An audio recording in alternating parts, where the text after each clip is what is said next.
Hello, everybody, and welcome in for Game 3 of the Commissioner's Cup Finals. Brooks Hill and Cole Prenti here on the call tonight with you live on YouTube. Cole, it's do or die time for the Thunderbirds, and right now they're going to come out with a whole lot of desperation, try to claw their way back into this series.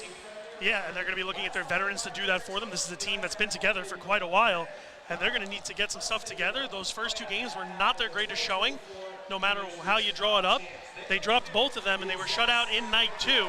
So they're going to need a better performance here tonight. They're going to have to get on the Black Bears early, and they're going to have to show up and show us the Thunderbirds that have been to the finals the last 3 years. Well, let's take a look at our players to watch for tonight, all part of our our pregame show here tonight on YouTube. We'll start with the Carolina side of things. All the offense all season long has run through number 10, Gus Ford.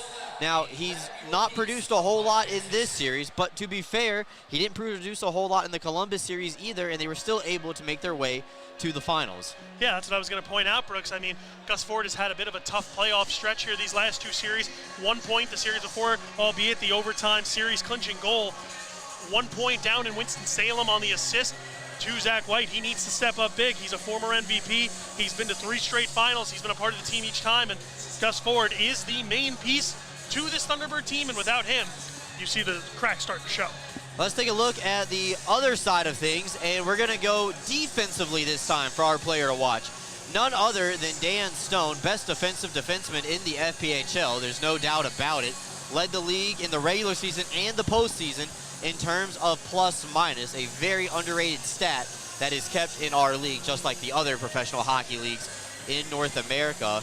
And with the amount of desperation we expect Carolina to play with tonight, probably going to see a very healthy helping of Dan Stone on the ice. Especially with 5 defensemen, Dan Stone has taken his game to another level each and every night. He had 2 huge goals against Port Huron in back-to-back nights, but his defensive awareness and his defensive IQ is where he gets the job done.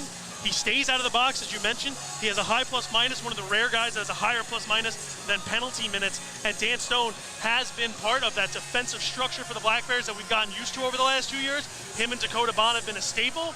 Look at those two to make a huge impact on this game on both sides of the puck. Yeah, Dan Stone also with 2 goals in the playoffs, so we'll see if he can get number 3 here tonight. In Game 3, Carolina has to win to live to see Saturday night, and the Black Bears look to repeat as league champions here, closing it out in 3. We're taking a quick timeout, come back, meet the goaltenders for tonight's contest. We're right back with you on YouTube right after this.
Welcome back in, everybody, to our pregame show here, ad-free tonight on YouTube. Game 3 of the Commissioner's Cup Finals between the Carolina Thunderbirds and the Binghamton Black Bears. Let's take a look at tonight's goaltending matchup. find out who's in between the pipes. The Thunderbirds have been going back and forth all night, or excuse me, all series long with who's starting in net. And their turn to Mario Cavalieri back in between the pipes. He's got a 3-2-0 record this postseason, a 202 goals against average and save percentage of .944. An interesting choice to go back to Mario Cavalieri here. Yes, those 4 goals weren't his fault, but Boris Babic looked real good in Game 2. I'm surprised we're not seeing Babic tonight. On the other side of things, the guy who's played every game for the last 2 years in the postseason for the Black Bears, their number 72, Connor McAnanama. He's 6-1-0 in the postseason. 4 of his 6 victories have been shutouts. His goals against average is 0.82, a sub-1 goals against average, absolutely unheard of, and a save percentage of .973. That's tonight's goaltending matchup, McAnanama versus Cavalieri. Yeah, just a scary presence when you look at him right there. McAnanama, a man possessed. He's been McAnana-amazing, McAnana-nominal. Anything you could do to describe him. Connor's been there for the Black Bears these last 2 years, and he's taken his game to an even bigger and bigger stage. He has been the absolute best player in the Binghamton uniform all playoffs long. All right, well, let's meet tonight's injuries and scratches. We'll start with the Thunderbirds side of things. Bedoin, Pavlov on defense along with Lane King all out of the lineup tonight. Third goaltender is Dyson Skinner for the Thunderbirds. For the Black Bears, on their side of things, it'll be number 10, Emerson Emery. Number 18, Luke Dobles. 20, Anthony Bernardo. Number 35, Nolan Egbert. 44, Nick Poirier. And 81, Josh Fletcher, all healthy extras. Cam Cervoni on the IR for the year. Good to see Cam walking around the locker room. No sling, so he is making progress in his shoulder recovery that he suffered at the end of the regular season. So good to see Cam in high spirits. He is in attendance tonight, and he is hanging out with the extras in the players' lounge and in the owner's box for the time being. That's a look at our injuries and scratches tonight, here tonight in Game 3 of the Commissioner's Cup Finals. Yeah, and it's great to see Cam Cervoni. I just wonder how heavy he can hold things with that shoulder. We'll have to find out soon enough, hopefully, if all things err on the side of the Black Bears. Cam Cervoni been a huge part of this team. Everyone, all the guys in the locker room, whether they're on the ice or not, play a role in where this team is and how they've gotten here, Brooks. Or take a timeout, come back, meet the starters tonight for the Black Bears and get ready for the presentation of the colors and the national anthem. We'll be back right here on the pregame show, counting down the minutes till Game 3 between Carolina and Binghamton. Coming up right after this.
Well, the crowd filling in, many still at the concession line here. Sold out crowd, exceeding capacity inside the Vision Veterans Memorial Arena, here to greet the Black Bears as they make their way out of the tunnel for what could be the final time this season. We'll throw it down to public address announcer, voice of the arena, Frank Perney. For your defending champion, Binghamton Black Bears.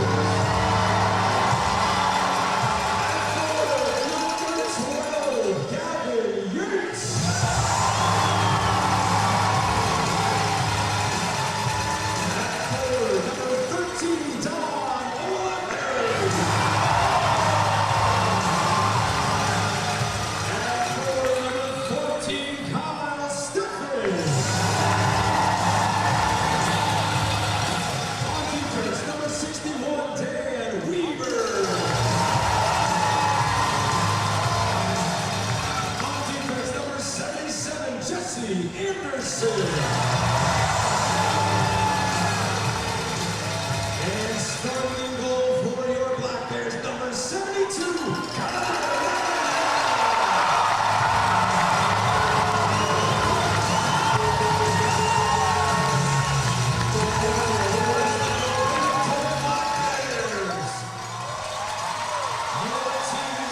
No surprises, same group that started in Carolina starts here in New York.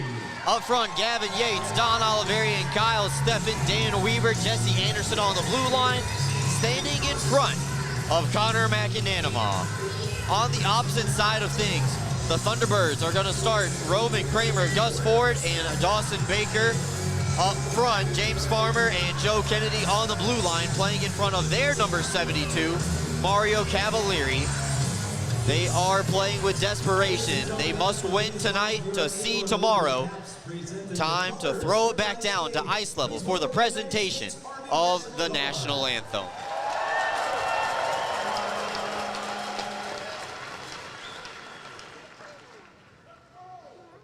performing God Bless America, please welcome McKinley Shines.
And now, to honor our country with the Star-Spangled Banner, please welcome lead vocalist of local band The Look, Kathy Krausgruber.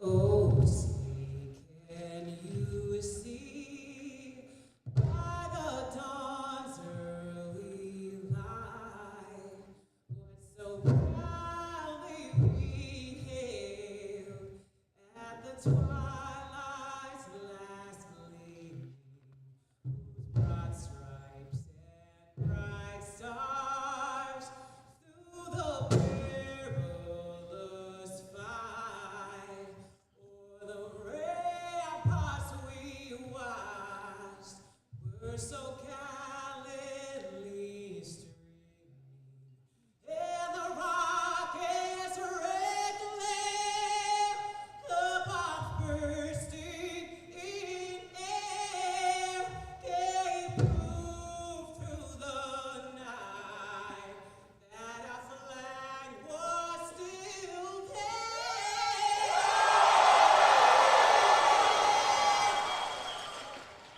Oh, say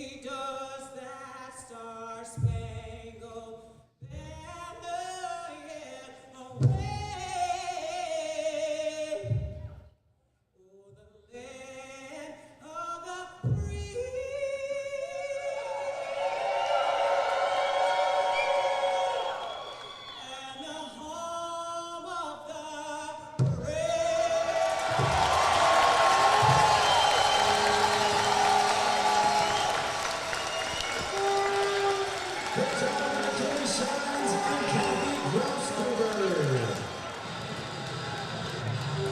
Kathy Grensbringer and Kinley Shines performing their renditions of the national anthem and God Bless America, and the United States Army National Guard presenting the colors for us here tonight. One more ceremonial puck drop, and we are scheduled for a start of Game 3. Black Bears and Thunderbirds for only the 4th total time this season, 3rd time in the postseason. We're going to throw it right back down to Commissioner of the FPHL, Don Kernan, dropping the ceremonial puck with Tyson Kirkby and John Butita. Yep, Commissioner of the league. Had some big news come out these last few weeks involving some new teams coming to town, but right now, a season left to finish before we get ahead to the next one. And here is your starting goalie matchup, 72 on 72. Connor McAnanama, Mario Cavalieri, Game 1 rematch. We'll see if Cavalieri has something to say after not getting Game 2. You hear a loud eruption from this arena because Connor McAnanama, goaltender of the year for 2024-25. And it's on his shoulders, and it's on Cavalieri's shoulders. Who is going to outperform the other one? Time to start. Game 3 officially underway. Binghamton trying to do something that no team in the league has done before. Carolina fires the first shot on goal and easily steered away by McAnanama. Carolina trying to live and fight another day. Only thing they can do tonight is force a game Saturday.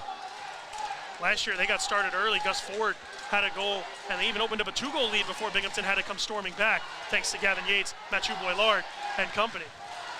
Teams jockey for it at the red line. Salak on the backhand has a step, but Yates is able to recover nicely on the back check. Took a hit from Schnapp directly in the trapezoid. Teams will fight for control. Down low as it's whistled back up to the point, and a glove save made by McAnanama sends us to our first whistle and stoppage of this one, 52 seconds in. Tonight's officials, referee number 5, Brian Pincus, and number 24, Ron Johnson. Linesman number 10, Drew Wilkalis, and number 61, Brian Thurnauer, the third team on the ice in black and white tonight. Saw not many calls in Game 1, only one penalty. Saw quite a few in Game 2. We'll see how things shake out tonight. First line changes for the respective sides. Bond tries to chip it off the wall. Instead, a centering pass is broken up by Bond. Binghamton outlets, and they're dumping in from the red line. Force Cavalieri to steer it around the half wall.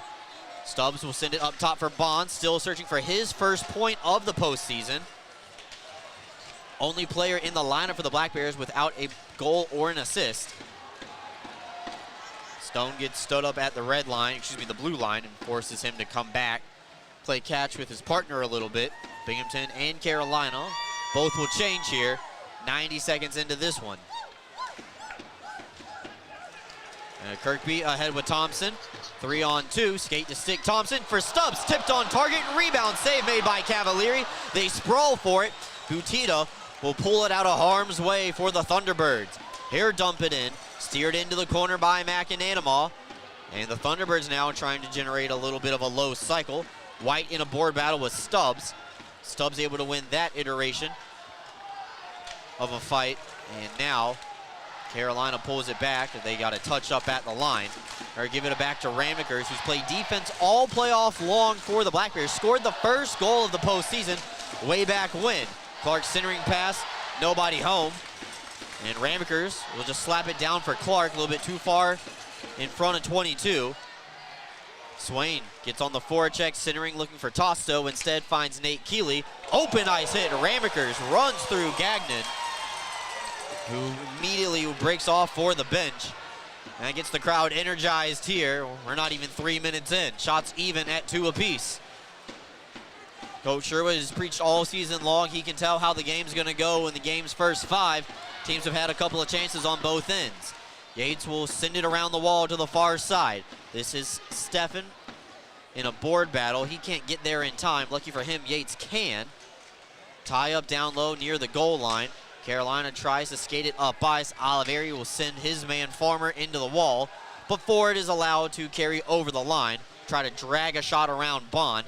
It hit his skate, and now Yates tries a little touch pass ahead for Stone, gets around Schnapp, and then Schnapp tries to take out Yates. He's still available with control of the puck, but Oliveri got handcuffed on the way through. It's a great job there by Yates to get through that play, able to create a rush on the other end and avoid Schnapp's punishing hit. Thompson ties it up against the kick plate, but Salak is going to be the helping hand for the Thunderbirds. Needed to get this puck out of the defensive end. Now on the offensive side, Salak and Stone. Two big boys involved in a board battle there. Poked away by Stubbs, just outside the circle. And here Chip in charge by himself while everybody else for the Black Bears goes off in a line change. Thompson now tries to give it a whack. Pestica loses his edge down low. That allows Kirkby the opportunity to try to get a stick on it. Stays in play. Weber's wrist shot hit the pad of Cavalieri. Ends up going in down low. Kennedy skates through the middle. Finds Salak, who I feel like we've said his name all night long. White will skate in. Short side on the partial break, denied by McAnanimov. Salak couldn't handle it on his stick. Away comes Stubbs. He's off to the races, but beautiful recovery by Panicek to force an offside at the line. Not a guy you want to give an open lane to. Panicek stopping Stubbs from getting any sort of chance pulling him offside, and all of a sudden the Black Bears have to reset into the neutral zone. Well, McAnanimov tested early. White with the partial breakaway, only option was to go to the short side. C-Mac standing tall early in this one. Thunderbirds counter to the far side. Their captain with the puck, Hutita, lost it in his skates, and it'll allow Weber the opportunity to try to clear. He's pressured by the captain. Those two get entangled with each other. Sirota's down there in the corner trying to lend a hand. Poked over far side to Mott. Remember, the Black Bears going with 11 forwards and 5 defensemen. They feel like the best part of their game is their forward depth, and they want to have the most amount of forwards on the ice. Mott and Sirota coming across the line. They say the play is onside. Sirota's down low, starting and stopping. Mott now joins the party as Anderson pitches in from the blue line. White able to skate it out of harm's way, and now that the puck is back into the neutral zone, I can say I think that one was offside.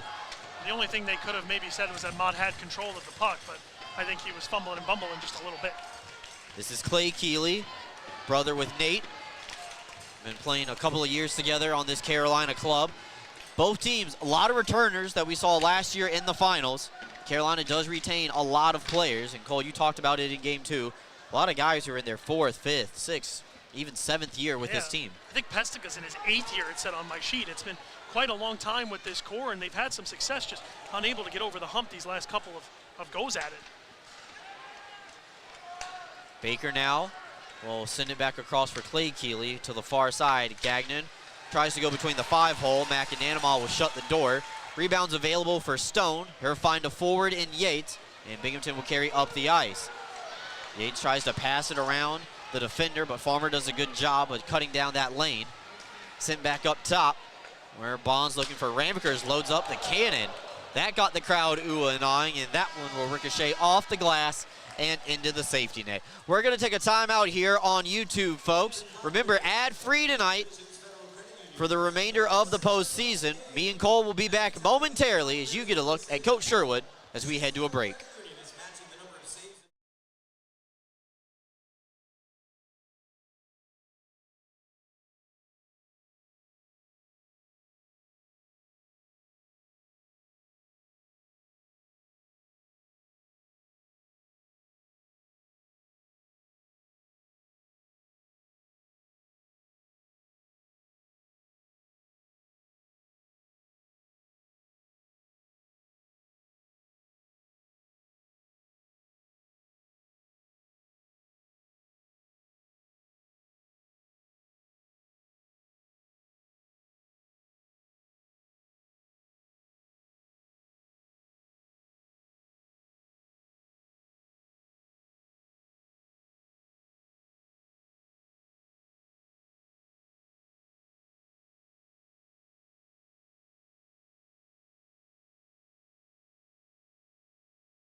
Welcome back in, everybody. Still scoreless here through the first media timeout. 13:39 left to go in the first period.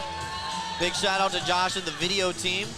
Doing an excellent job. They got a new toy this week, brand new TriCaster that allows them to direct the show more efficiently. They were showing it off earlier this week. And you see that we had a lot more camera angles tonight as well. Got a whole video crew on board tonight for the contest. Celebration if need be, icing against Carolina. We got a long way to go before we get there. Yeah, don't get ahead of yourself. Come on. So I'm just explaining that. Dial it in, lock in. This puck will now come all the way back into the Binghamton offensive side. Kirkby will choose to switch the face-off dot, actually go to his weak side. Ramaker is located behind the center. Weber far near the Carolina bench. Face-off cleanly won to Ramakers, holding for a wrist shot, trying to beat Cavalieri on that blocker's side, just whistles wide. Weber tries to get it deep, but cannot get it past Clay Keeley. 2-on-1 coming back the other way. Panicek, little drag move, can't get around Ramakers. Played back up top, off the wall. Self-pass for Scott. 2-on-1 with the captain. Center cross for Kirkby, couldn't be handled cleanly. And up top for Stubbs. He gets run into by Pestica. Team's going coast to coast right now. Panicek will cross over the line, trying to scissor one ahead, and just slapped back out like with a baseball bat by Weber. Gets the Black Bears a little bit of breath as Carolina had to vacate the zone, but quickly they're right back in. It's a great job by Ramakers to step up on the play. He stops a scoring chance on one end and creates one on the other.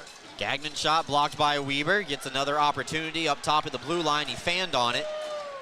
Selvaton will play it in down low for Gagnon. His wrist shot fanned on it again. That's the second time this shift. White looking through a tip. Didn't get it out in front.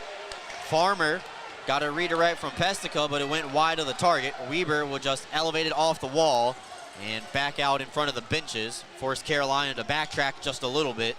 Regroup through neutral ice. Swain goes for the pickpocket on White, but this is offside because Kramer was already past the blue line before the puck came in. Yeah, offside by quite a bit. Roman Kramer. Interesting fact I learned while we were down in Winston-Salem about Roman Kramer. He helps to design some of the team's merchandise, Brooks. We were talking with Hannah, the head of merchandise from the Carolina Thunderbirds. She was telling us that Kramer spends his free time designing new shirts and new pennants for the team. Which means now we have to task Cam Clark to design a t-shirt. He'd probably be all over it. It would just say nails with his face on it. Probably. Don't think too many people would buy that one. Stone now with the puck, puts on a tight turn at the goal line and dodges a hit. Able to get the outlet pass to Swain, stretch pass ahead to the nail man Clark on the backhand, tries to go between the 5-hole. Cavalieri shuts the door. Mott reversing it down low for the cycle. 21, 22, and 24 on the ice for the Black Bears. Clark picks it out of the corner. Low angle shot off the shoulder of Cavalieri, rifled off the glass to the far side. Back across. Kennedy now will bring it up ice for the team dressed in white. Ford chops it in. McAnanima is going to get active with his stick, trying to catch the T-Birds in a line change. Mott gets into the offensive side, left the puck behind. Big frame of Salak, able to soccer style that one out. Here comes Ford transitioning back through. Low angle through the blue paint and out. Maybe looking for a redirect. Clay Keeley got a touch from Schnapp, high above the crossbar. Black Bears able to clear this one. Will not be icing. Ford playing the puck. Black Bears are changing the defense as Anderson and Weber step out. 1-on-3. Schnapp stripped of the puck. Yates now in possession for the Black Bears. He runs out of real estate on that far side, but he flies by the opposition. Yates a drag shot. Caught. No net front presence that time. One of the easier saves that Cavalieri's probably going to have to make tonight, as that one might have been drifting wide of the target anyway. Yeah, the Thunderbirds made a mistake of letting Yates get his engine going. Cavalieri bailing them out as he had no one in front of him with a nice net to look at, but Cavalieri settling in nicely to this one's already made 6 saves. Second line out for Coach Sherwood. Steffen centers, Oliveri, Yates the wingers. 12, 13, and 14 in succession. Steffen will win the face-off that splits the defense, so Weber will backtrack. Yates almost gave it right over to Salak. Pass a little bit too hard to be handled cleanly. Here comes the double team in down low. Turnover, Clay Keeley got it through. Not all the way to the netminder. Pestica, though, pocket picks by Oliveri. Stretch pass looking for Yates. Never got there. Now the Thunderbirds take over control behind the net. Sold out crowd here tonight inside the Vision Veterans Memorial Arena. The 11th of the year. They had 10 up until this point, with 4 consecutive sellouts dating back in March and April earlier this season. They've been the 6th man for the Black Bears all season long, and they're waiting for the team in black and green to give them something to cheer about. Kirkby out wide. His shot hits a body on the way through, sends it well wide. Selvaton now will skate up ice and just chip it in. Doesn't get it behind Weber. Overload on the far side for the Thunderbirds. That creates open ice for Binghamton. Anderson and Kirkby skating through. Down low for Anderson. Flying poke check from Cavalieri. He recovers. Referee blew the play dead.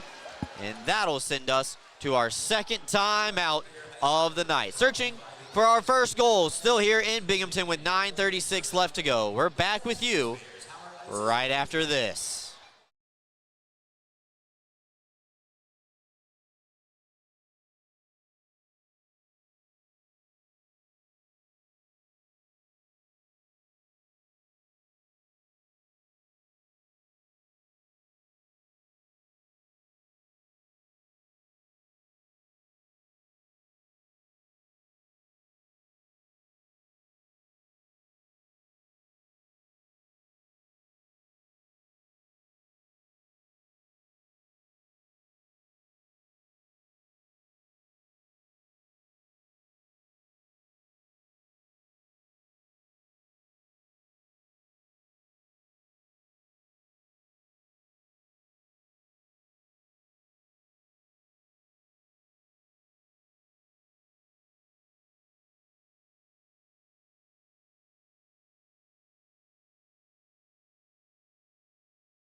Oh, there's our good friend Austin, the Arctic Bear. Trying to get the crowd pumped up. Still searching for the first goal halfway through the first period. Shots on goal are 7-4, favoring the Black Bears. Both teams, though, have had some good transition, broken up by good defensive plays on both ends. Yeah, both guys have looked ready to go, ready to settle the pace and make sure to not make a mistake. Carolina knows any mistake could end their season. Kramer fires one into the legs of Kirkby. He's able to get it past, and now a 3-on-1. Ford holding, backender, and he will score. Banks it in off McAnanama. Gus Ford lights the lamp for Carolina, and they are on the board first. An odd man rush has been the only goals that McAnanama has given up in the playoffs. And Ford able to get his second point of the series right there, making it 1-0. Deja vu to the way last year's Game 3 started. Gus Ford breaks the ice and gives Carolina the early 1-0 lead. Here it is. They just go around. Bond left out to dry, the only defender back. Ford pulls it back to the backhand and just beats McAnanama with a bad bounce. And all of a sudden, Carolina with their first lead of the series. So tonight will not be a shutout for Connor McAnanama. Offside at the line after the restart. Bond took a whack on the hands, as this one's going to get moved out into the neutral zone. 10:37 time of the goal. Gus Ford. It's his second point of the series. Fourth goal of the playoffs.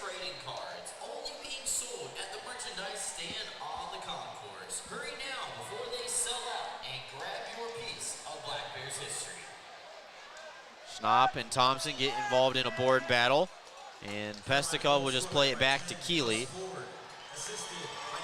Black Bears try to regroup through the neutral zone. And now Stubbs' little drag shot goes wide of the leg of Cavalieri. Back out to neutral ice where Anderson will play it around. Thompson crosses over with Stubbs. Trail man is Anderson. He's got a lot of space, holding for a wrist shot, caught by Cavalieri. Well, they gave a lot of time and space to Jesse there, and Cavalieri able to shut the door with the glove. You take another look here. This one just comes to Thompson, able to find Stubbs, who sees Anderson streaking. Gave him all sorts of time and space to walk in near the hash marks. Cavalieri able to snag it out of the air. Face off one back to Anderson again. His wrist shot blocked by Keeley. Second opportunity, just whistles wide. Heavy wrist shot from Anderson right there. Love to see that he's shooting the puck here. Swain fires, it goes wide. Anderson will chop at it to make sure the puck stays in. Pinballs around the dots, held in by Tosto in the near circle. Low angle, shoulder save made by Cavalieri. Rebound still available. Poked away by the Thunderbirds. And then White is going to carry it out himself. Here, flip it, try to get it behind Ramekers. Does work out, but falls into the corner. Sent around to the far side. Butita up top to the point. D2D now with Gagnon. Wrist shot through traffic, hit a hand. Butita's backhand swallowed up by McAnanama on the bounce back save. Cavalieri looks a little more settled in than he did in that game down in Winston-Salem. Just seems to be covering his angles a whole lot better than when he was starting game one. Good save there from McAnanama, just taking the angle away, able to just pick that one out, get it right in the bread basket, and we'll get a face-off to his left side. Binghamton with 10 shots on goal, Carolina with 6 so far. But Carolina capitalizes on a 3-on-1 that Gus Ford calls his own number. Sells the pass and then goes to the backhand to beat McAnanama, making it 1-0. Ford behind the net, centering up for Baker. Makes its way back up to the blue line and sent around the wall to the far side where Ford will get first touch of it. Sent in down low by Farmer. Stolen away by Stone. Off the wall and out, Oliveri. Stretch pass ahead to Yates. Gagnon backtracking.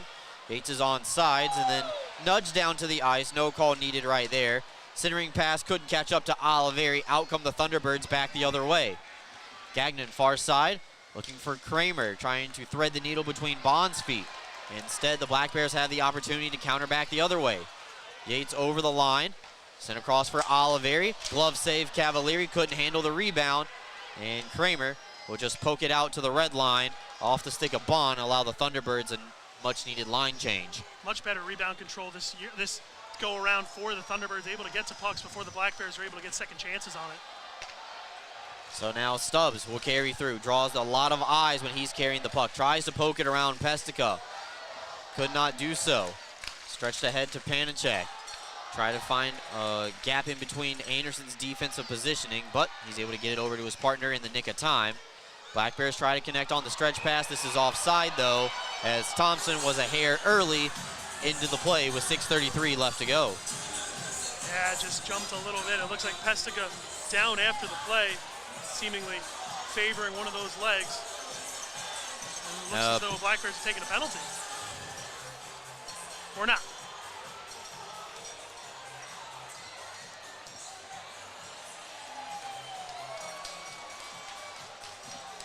Just read Austin Thompson's lips, said, I thought it wasn't offsides. Put that one on the blooper reel as you see Pestica making his way to the bench. Good sign that he's not heading to the locker room.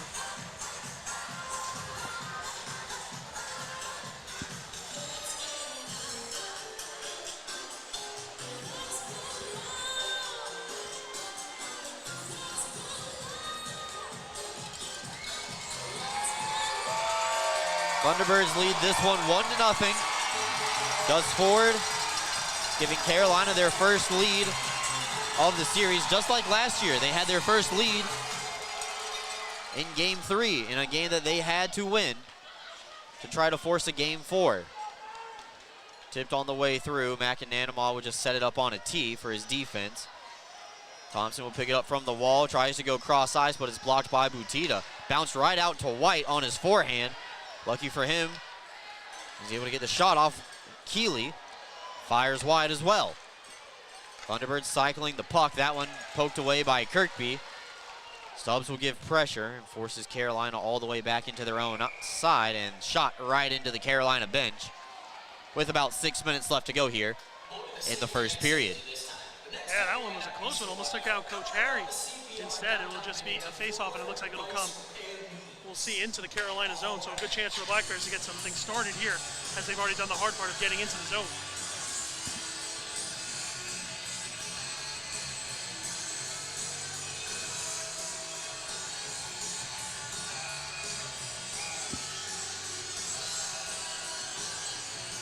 Tosso Ford in the near circle.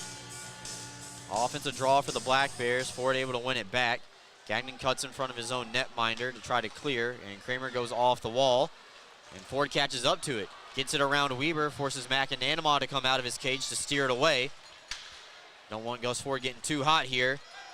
And a must win for Carolina. Clark and Ford both upended. Down low. Weber will go cross ice. Heavy pass sent across for Anderson. You could hear it all the way up here in the press box. Bounces up into the air. Black Bears trying to gain control through the neutral zone right now. And finally, Carolina goes for a line change. That'll give Weber the opportunity to skate away. Clark, soccer style, gets it onside, runs through a hit from Farmer. Down low for Steffen. Black Bears get to work on the forecheck down low. Big pile up in the corner as we approach the 5-minute media timeout. Sent up top to the blue line. Stone across for Bond. Top of the umbrella, off the skate of Schnapp. Farmer had the puck bounce right over to him. And Thunderbirds able to clear off the hand of Salak. That's got to sting, a little bit of friendly fire. Steffen gets run into by Farmer. Puck stays in play though.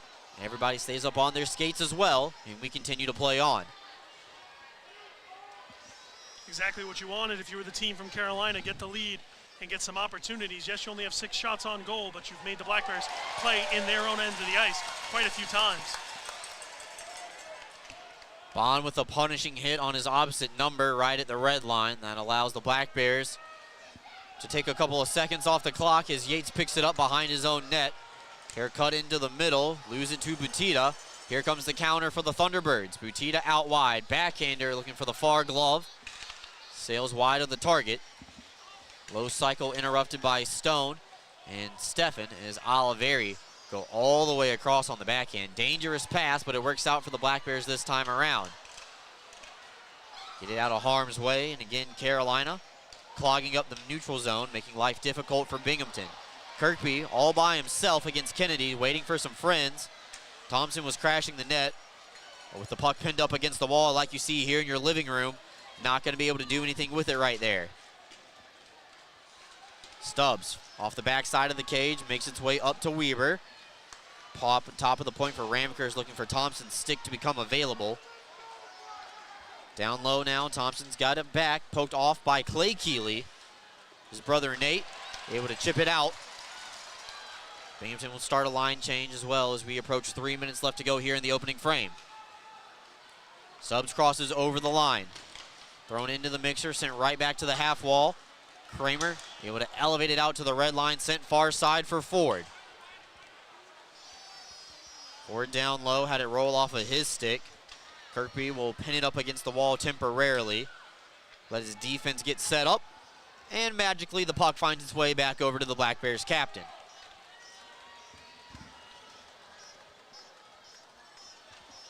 Magically, huh? Just something for you to jump in and talk about. Anything that you were seeing. 2:30 left to go here in the period. Breakout gets set up. Ramekers now skating up ice with it on his forehand. Gains the blue line. Tries a drop pass for Mott as soon as he got in the zone. Stolen away by Baker. And now Panicek tries to thread the needle to Salak far side. Now it's stolen by Mott. Here come back over the line with Sirota. Mott, shot blocked. Cavalieri was just steered into the corner. And Salak will find Schnapp. Skate over the blue line, dropping it back for Panicek through traffic, fought off by McAnanama. Rebounds juicy and available. Salak gets there first. Paddle down for McAnanama. Makes its way back over outside the trapezoid. And now up top for Gagnon. Through traffic, blockered away by C-Mac. Sirota to the rebound. And Stone soccer styles it up to the forehand. Finds Mott. Takes a rough ride from White. And the Black Bears able to get it in front of the center line to avoid icing with 90 seconds left to go here in the frame. Gagnon, send it over for White. He's got a lot of space. In front, McAnanama had to challenge Gagnon, who the Black Bears defense kind of forgot about for a second there. Skated in, no problem. Stretched ahead to Yates. And now Gagnon back over to White. Couldn't catch up to Keeley, and just ping-ponging it back and forth right now. We got a minute left to go here. Black Bears are changing. Steffen with a good body check to create the extra possession. Oliveri knocked off the puck by Clay Keeley. And his brother Nate finds Butita on the half wall. Stretch pass ahead to White. He's offside as he flipped his hit 1 second too early. 48 seconds left to go here. We still got our last media timeout to get to. So we're paused. We'll be back here momentarily right after this.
Welcome back in, everybody. 48 seconds left to go. Almost missed that last media timeout. Black Bears find themselves down 1-0.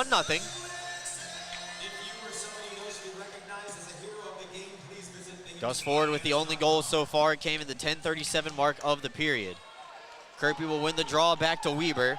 Shots are almost even now, 11-10, still favoring the Black Bears, but where it matters the most, Carolina leads 1-0. Kirkby comes away from the steal. Carolina doing a much better job of clearing the puck tonight than they did in games 1 and 2. Ford soccer styles it across the line. Over to Kramer. Stand-up save made by McAnanamaw. No net front that time, and C-Mac sees that one the whole way. Love that one down with a purpose. Did Connor McAnanamaw able to snag that one out of the air. 25 seconds to go. The Black Bears going to need to get up on a rush here if they want to tie this one up before heading to the tunnels.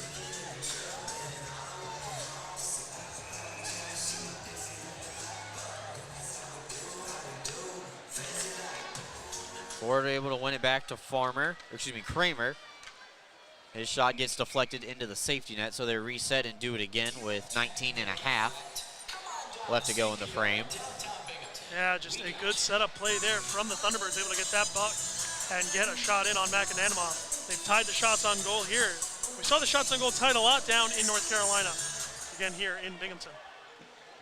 That's still a razor-thin margin so far in this one. Thompson will send it off the wall, and it will be icing against Binghamton with 9 seconds left to go as nobody touches it all the way through.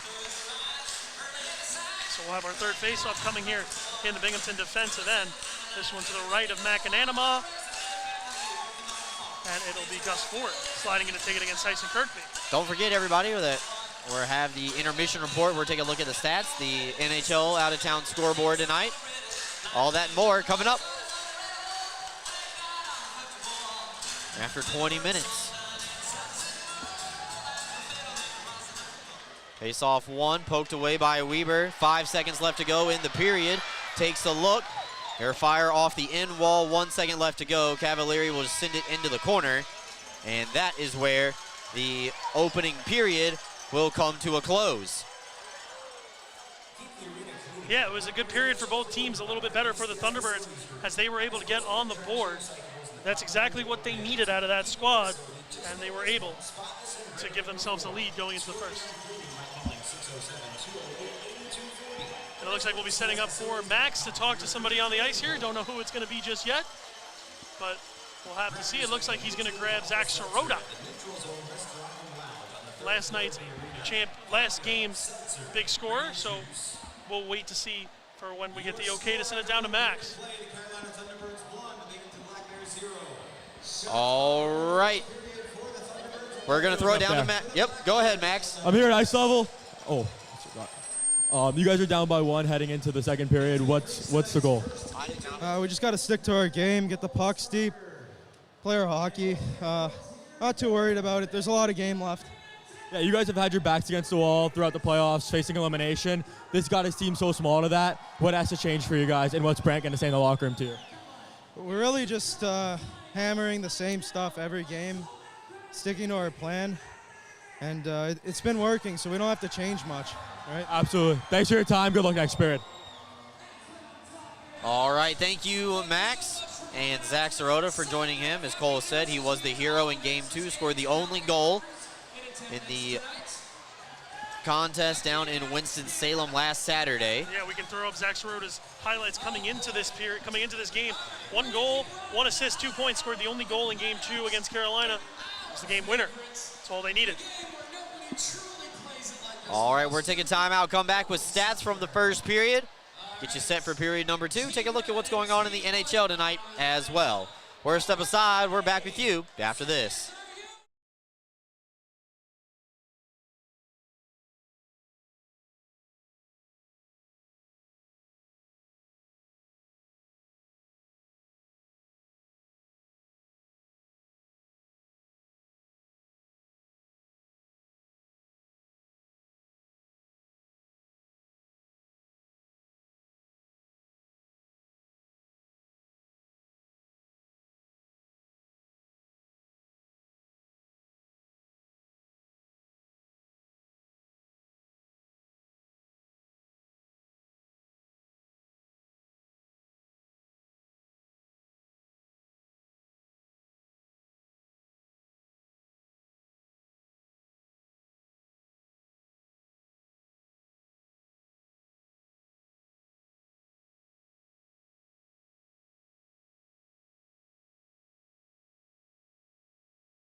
Welcome back inside the Visions Veterans Memorial Arena. The Thunderbirds with a 1-0 lead over the Binghamton Black Bears here in Game 3 of the Commissioner's Cup Finals. Let's take a look at the stats from the first period. 1 goal belonging to Gus Ford, James Farmer Valente, Roman Kramer. getting in on the score sheet. Shots on goal, 11 aside for each team. Both squads coming out firing at each other's goalies. 11 saves for Cavalieri, 10 for Macananama.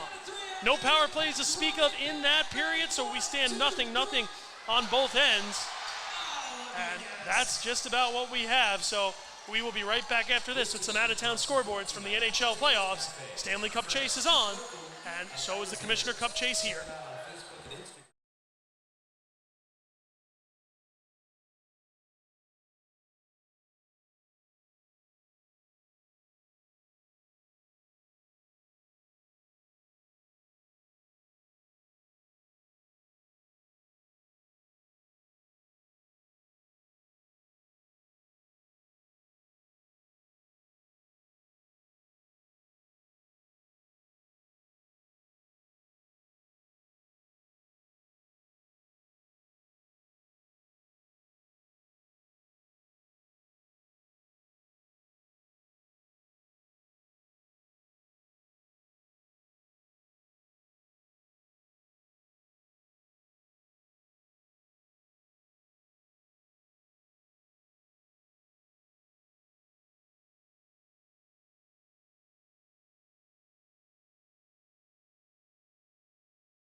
Welcome back in, everybody. Taking a look at the out-of-town scoreboard. Obviously, there's no other FPHL games going on here tonight, but there is an NHL game going on. The Toronto Maple Leafs lead the Florida Panthers 2-1 at the tail end of their first period. Toronto already has a 2-0 series lead on Florida. This game being played in Florida, down in Sunrise. Later on tonight, 9:30 p.m., Stars and Jets. Dallas leads the series 1-0. Big help from Mikko Rantanen, gets them over the hump in game 1. Capitals Hurricanes will play tomorrow night at 6 p.m. That series is even at 1 game apiece. And Oilers and Golden Knights in Alberta tomorrow night at 9. Oilers already up 2-0 in that series, headed home. Carolina Hurricanes legend Mikko Rantanen with 3 goals there in that game.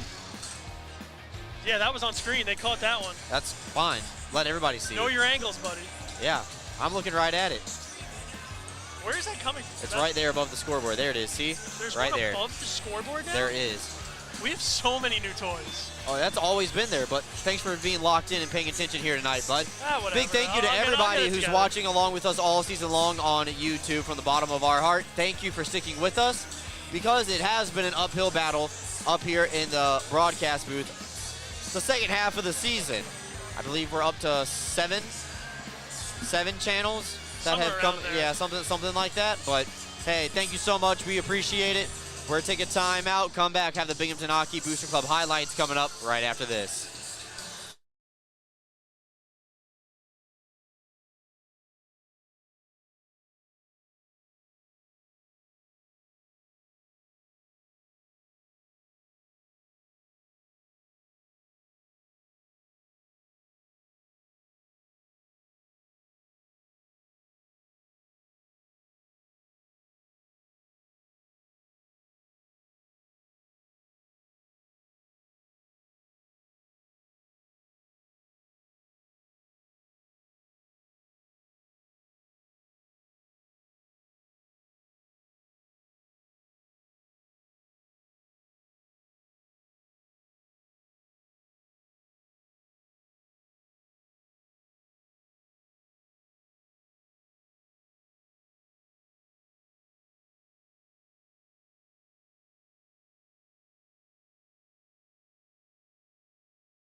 Welcome back inside. Let's take a quick look at the Binghamton Hockey Booster Club highlights.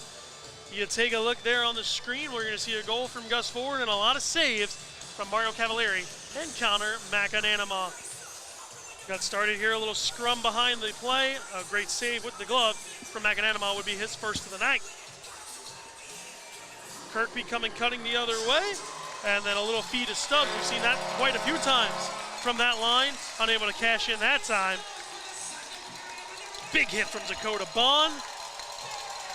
Big takeaway from Scott Ramekers led to an offensive end for himself the other way as a Thunderbird blew a tire.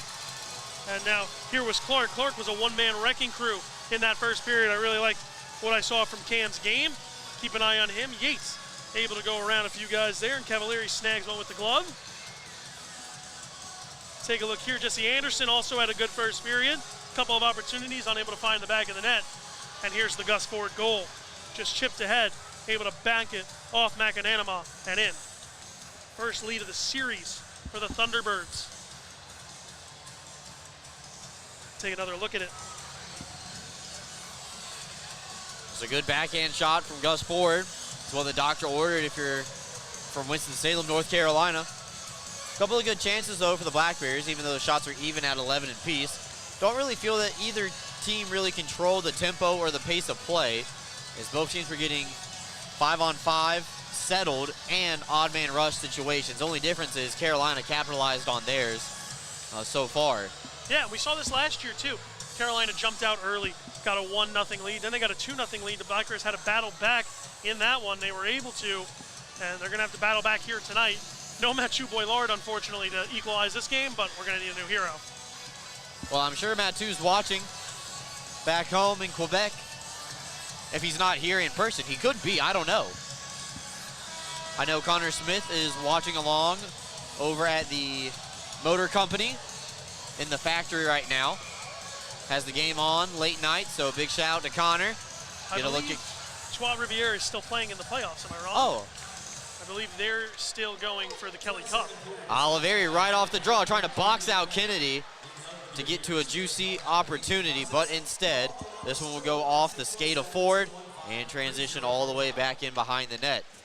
Weaver doesn't take the best angle at it. That allows Baker to hold it up against the wall, but time is of the essence, and Carolina will just fire from the blue line on a dump-in right into the mixer. McAnanamaw squeezes tight and will make the save. Long change comes into play during this period, and the Black Bears get to pick their line change last. We saw a long change come into effect with Zach Sorota's goal last time out.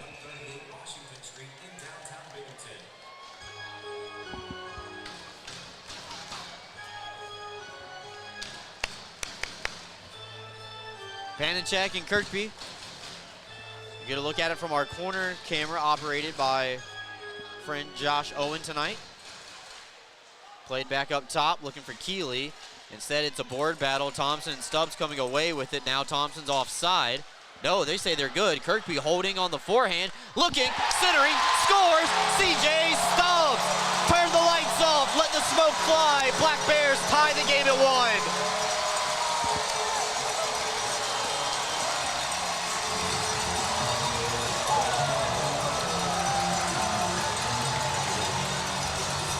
Listen to this place go. CJ Stubbs crashing the net. We saw it in the first period. The Kirkby, Thompson, Stubbs line getting sticks in the lane. That time, CJ's able to cash in off a great feed from Kirkby. He draws the defender out wide, able to finish it off. And this game's tied up at 1. 38 seconds in. Here it is. Kirkby draws Pestiga outside. Stubbs wins the battle against Clay Keeley. And all of a sudden, this game's tied. Let's see if we can run that one again while we have the opportunity through the icing here. Another replay coming from the video room. Thank you, guys. So Kirkby, a little hesitation, and Stubbs able to get enough on it. And then Kirkby almost tackled him right there. Almost took him down. One more look at it from our far side camera. Stubbs on the redirect through traffic. Shot blocked by Kirkby. Black Bears have a little bit of juice now, as the game now equal at 1 apiece.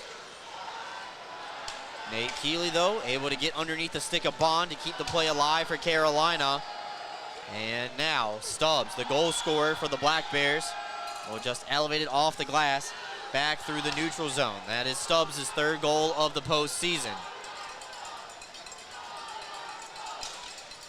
Stretched ahead, back to Stubbs in front of the Black Bears bench. Pinball's off of Nate Keeley, transitioning quickly. White to the far side on his forehand, near the wall through traffic. Hit a body on the way through, changed up on McAnanamaw, had to kick it away with a purpose as it's knocked back out into the neutral zone. Kramer back on his forehand, cuts through the middle, trying to dance around Bond, got a step. Anderson letting his stick just hang in there for a little bit. Gagnon fires, blocked by Bond. High danger scoring opportunity right there from Carolina. They're looking for a bounce back shift after giving up the equalizer. Sent back in around the wall and doesn't get past Bond. Anderson will send it cross ice looking for Clark. Didn't turn his head quick enough, but no icing as Farmer plays it before the line. Bond goes off on a line change. Ramekers will take his spot. Quick change here in the second for the Black Bears, as Gagnon now carries up ice with it. Yeah, and Swain to jump the play there, had to get back off onto his own end. Here come the Thunderbirds the other way, and it's Salak with some heavy pressure down low, able to keep that puck on the Thunderbird side. Pestica rifles the wrist shot, and it's caught by McAnanama. 2 minutes and 32 seconds into the second period. Safe to say this crowd has gotten back and energized with that goal from Stubbs. Now the Black Bears needing to get again. Here's Salak, gets a nice play up to his defenseman, one more over, and Pestica, the benefactor there with the shot, snagged out of the air by McAnanama. Yeah, something we haven't really seen tonight from from Carolina right there on that last play. 3 players up high near the blue line. One in the middle and then one on both ends. Well, what's interesting about Yuri Pestica is I believe we saw him play forward quite a few times last year. Part of that check line now slots into the back end, much like Jesse Anderson. Sometimes the coach just wants the best players on the ice, and if you got to move someone to defense to get them on there, that's what you got to do. This one's icing against the Thunderbirds, so it'll be coming back into their own side, and the Black Bears able to choose their dot. Kirkby quick over the wall, and here to tell the officials that they want to go far side, so he's on his power hand. It's almost as if Kirkby saw the icing and jumped over the boards before Coach Sherwood could tell him no.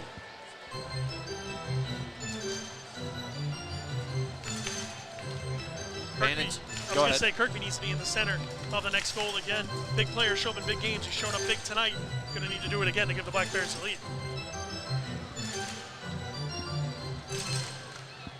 Face off is won back by Panicek. Carolina able to bring it up ice, holding on to pucks a little bit longer in their own end and not trying the puck off the wall and out or a little stretch pass like we saw back in Winston-Salem so far tonight. It's a little different boards here in Binghamton, plus that didn't really serve them quite well in front of Mario Cavalieri. I'm sure he had something to say about that after he was left out to dry. Salak able to get it past Stone. He's knocked down to the ice by Kirkby. Panicek tries to center up for White. Nobody home. Stone makes White touch the ice. Little dangle around him. Air cross over the line. Loses control. Thompson still has it. Fought off by Cavalieri. Stubbs couldn't whack it out of midair. It's still available behind the net. Stone can't settle it down as he had to chop at it. White able to push it past the blue line. Give it right back to the Black Bears. Binghamton doesn't take it deep, so Carolina has to stay on. Oliveri gets around the first man, in stride for Steffen, into the glove of Cavalieri. And then Steffen catches a stick after the play. And that'll get the crowd agitated as Steffen thought he was clipped with a high stick. We're going to take another look at that. I don't think Steffen is too happy with what his answer here is. It was a great play by Oliveri to get a feed to Steffen. Goes through traffic and then able just to pull up there and catches one right in the jibs from Gordy Whalen.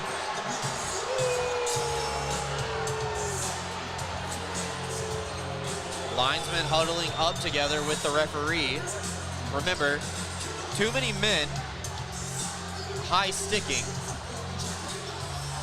and delay of game are the only times the linesmen will come in together and tell the officials what they see. So now an official skating over to the penalty box door to communicate with the off-ice officials what's going to go on. Penalty box door is going to open up, and we are going to have the game's first power play. It's going to be Gordy Whalen. It's a tough call for them, Brooks, as they needed some help to come in. They can't look up at the video board. They have to make the call from what they saw on the ice. So able to turn this one around into a correct call here. Take another look. Oliveri just gets it to Steffen, and then after the play, Whalen catching him up high in the visor. And now the Black Bears get the first power play of the night. No power play goals for either one of these two teams. Both penalty kills have been perfect. We'll look to see if the Black Bears can change that here. So now that Steffen gets checked out, and probably also gets a towel, makes his way to the bench. Crowd wants a 4-minute for injury, but Panicek's going to head to the penalty box as well. Or excuse me, they had Whalen's number up on the big board. It's Whalen who clipped Kirkby with the stick, Steffen with the stick. And it looks like that's the message being sent over by the off-ice officials. It should be Gordy Whalen sitting in the box, not Peter Panicek. Unless there was something extracurricular that happened afterwards.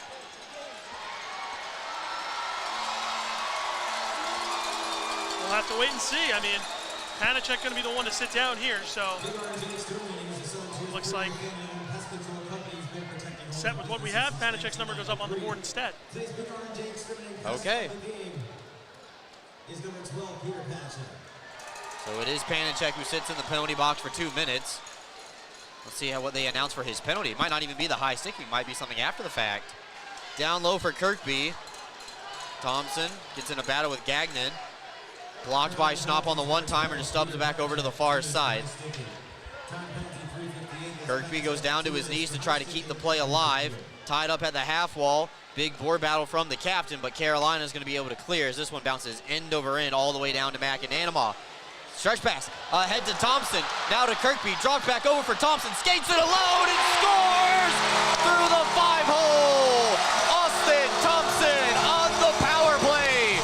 Beautiful pass from McAnanama. Stretches the ice, and Binghamton has the lead.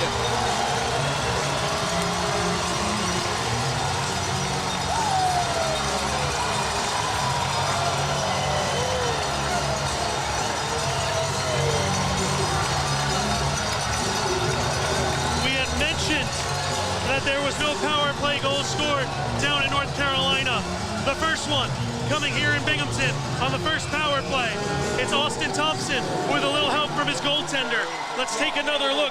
McAnanama makes the stop, able to hightail this one up. It tips through Kirkby and Thompson, and eventually it's Thompson going 5-hole and giving the Black Bears the lead. First goal of the postseason for Austin Thompson gives the Black Bears their first lead of the Commissioner's Cup Final Game 3. What a time for your first goal of the postseason. And a postseason point for Connor McAnanama, who gets a loud roaring ovation from the Visions Veterans Memorial Arena crowd. Well, coming into tonight, Tyson Kirkby had 2 assists. He's already got double that now, 4x4. It's going to put him into 8 points on the season as well, so a great postseason for Tyson Kirkby so far. Now the Black Bears playing where they're familiar with the lead. Kennedy fires off the wall. It'll go down low. Play back up top for Clay Keeley. Kramer, peppered by Swain and Anderson. The double team works out for the Black Bears, but a giveaway.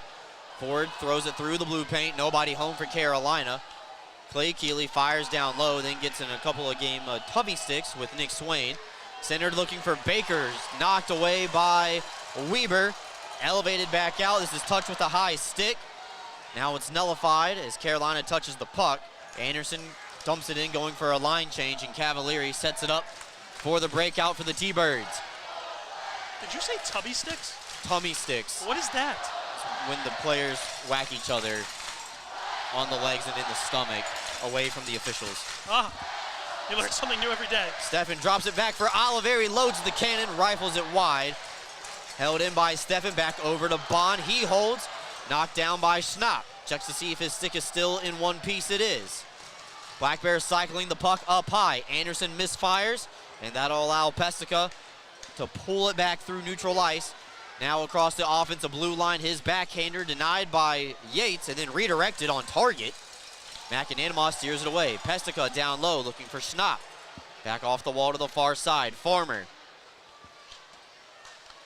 Third line going to work here for Carolina. Up top for Pestica. Fought off by McAnanama. A lively bounce off the end wall. Panacek and Steffen get into a little bit of a hitting match, and then Yates introduces Pestica down to the ice, and he might be hurt. He's slow to get up. Black Bears are countering back the other way. Oliveri will fire. It's a miss hit. Carolina now has control, and play will be stopped as the training staff quickly comes out onto the ice for the Thunderbirds. You can see Pestica clearly in some pain there, as I believe we're going to go to our first media timeout, so we'll be able to cut away from this.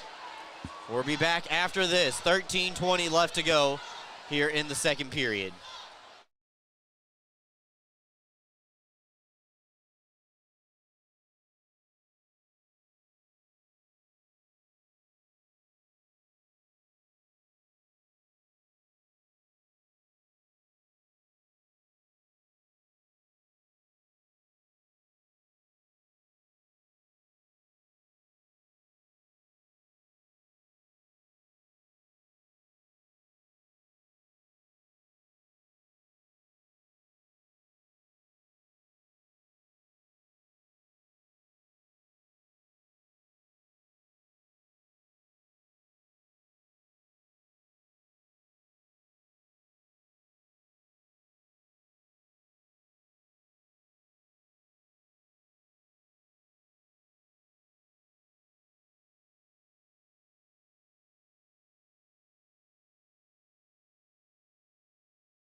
Welcome back in, everybody. Brooks Hill, Cole Parenti, Ryan on the 1s and 2s tonight.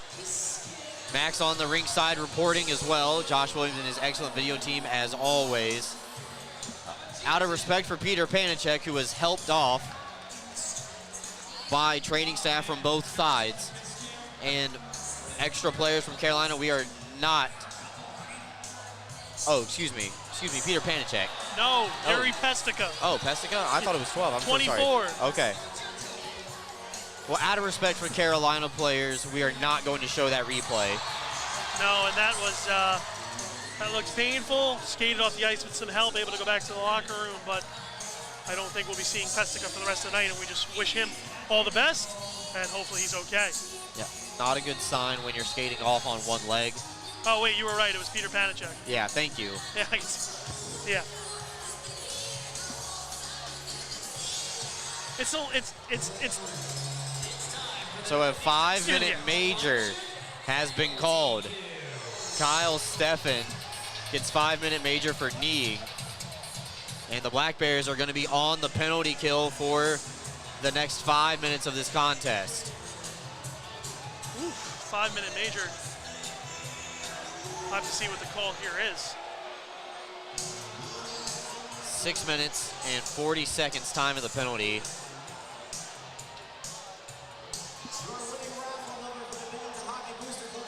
Coach Harry's incensed on the bench, screaming and yelling.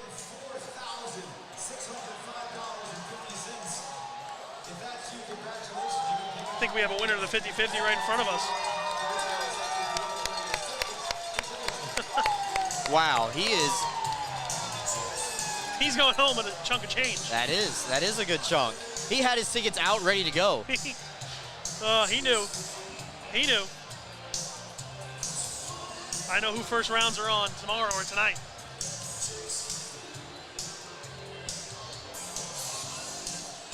That's the largest 50-50 number I've seen this year. $4,605.50. So, big step up here as Yates is going to the penalty box to serve for Kyle Steffen. And it appears that his night is done.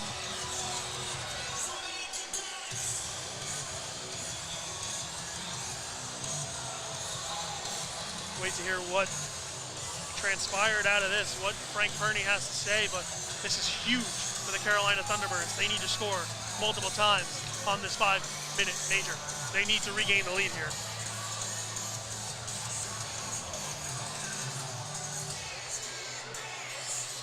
Well, they sent Steffen to the locker room because I do not see him on the bench.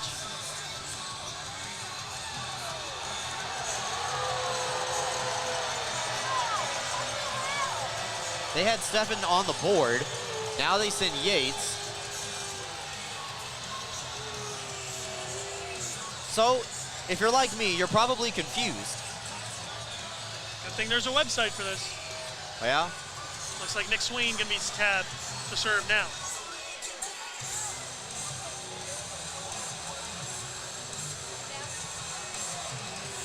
So Binghamton gonna be down 2 forwards. We're gonna see how this gets sorted out. It looks like we're ready to drop the puck. That's what you need to know. Black Bears are on the penalty kill.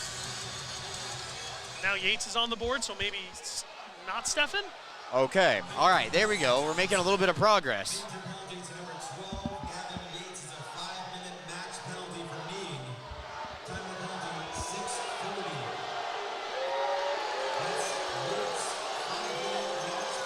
Okay, so it's not Steffen, it's Yates. So Nick Swain's gonna serve. Steffen just got thrown in for no reason, poor guy. I don't know if he ever left. So we'll see if we see Steffen on this penalty kill. For the next 5 minutes, we're probably gonna see all the available forwards. White will skate in. Sent back around the wall. Golden opportunity here for Carolina to build some momentum. Slapped around the wall by Bond, who gets a hard sprint to the back door for the bench. There's Steffen. And Steffen, right on cue, will step out with Mott. Yeah, I never saw him skate over to the locker room. I was real confused, so good to see we got that sorted out. Just a numbers thing. It's a good thing the Black Bears have that extra forward. Kramer will find The man on the far side, get it back. White's up top, directing traffic from the point. Kramer steps into the middle, and here fire and score. So a power play goal for Carolina, 52 seconds into a 5-minute major. Carolina ties the game at 2. And they still are on the power play for the foreseeable future. Wasted no time at all. For only 52 seconds, they were able to get themselves tied in this one. Roman Kramer with a shot from the point, just sends it through everyone, beats the eyes of McAnanama, able to find the back of the net, and all of a sudden, this one's knotted up. Let's take another look. Kramer just sends it through the middle of the ice. Schnapp doing a great job of taking the eyes away from McAnanama, and we're tied. So 2 goals in the frame for the Black Bears. First goal of the period for the Thunderbirds. Gagnon now will cross over the line. McAnanama will direct it back away from traffic. Falls harmlessly to Stone, who goes to Kirkby. He's got Stubbs far side, backhander. For Stubbs, he's onside, short-handed. Trying to dance around, banks it off the mask. Cavalieri will try to play the puck. But the official blew the play dead, so it'll be an offensive zone draw here for Binghamton while they are short-handed. Which benefits the Black Bears, able to kill some time. You got to start on the other end of the ice if you're the Thunderbirds. Nice pass from Kirkby on the backhand, able to find Stubbs streaking the zone one-on-one. Just waits out Cavalieri, killing some more time. And Mario tried to keep the puck moving, but unfortunately could not. Stone fires short-handed, recovers from his knees and able to backhand it down into the corner. Now Salak over to Pestica. Sent it back around the wall. Bond gives it a whack, but it's held in by Salak, and now Gagnon to the far side. Or play catch up top with it as they try to work its way down low. Pestica from up top. Carolina just content to keep the puck up high, trying to open up that Black Bears defense, try to lull them to sleep. Pestica sent across, wrist shot tipped high by Butita. It does stay in play. Ooh. Stayed in play. Referee lost sight of it.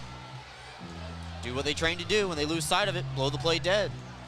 2:57 left to go in the power play for the Thunderbirds. Power play that's already converted once here. Both teams now with a power play goal in this one.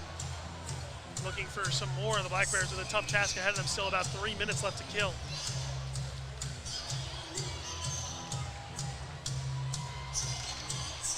Kirkby will win the draw, and Anderson will try to spin it off the wall. It's held in by the latest goal scorer, Kramer. Fair fire from the point. Steered away by McAnanama. Weaver able to get over to the rebound and will calmly send it down the ice for Cavalieri to set things up. 2:40 left to go on this power play for Carolina. Kramer with speed crosses over the line. White overskates it partially, but is able to pick it back up towards the line. Forward directing traffic. Back over to Baker as White steps in. Fair fire, a wrist shot caught by McAnanama with 10:41 left to go in the frame. McAnanama saw that one the whole way. They didn't get the eyes in front of him like they did for the goal. Instead, able just to pick that one out of the air. Let's take another look here. Gus forward, one more pass. Snagged by McAnanama. Another face-off win for Carolina. Forward over to the far side. Dances into the middle, got handcuffed. A little bit of an errant pass, so he has to catch it back from the defenders. White over for a one-timer, and McAnanama moves post to post. Fair catch that one as they flip the face-off circle. He was a step ahead of that play. Binghamton will change Stefan and Mott, who had just come out. Kirkby and Stubbs right back out onto the ice. Able to get some quick changes here, keep the legs fresh. Kirkby wins the draw, and Weber off the wall, not out, held in by Baker, but thrown right back to Stubbs. Looking for Weber on the stretch pass. Ford able to knock it away from 61 in black and green. And now here comes the counter very quickly. Ford out wide.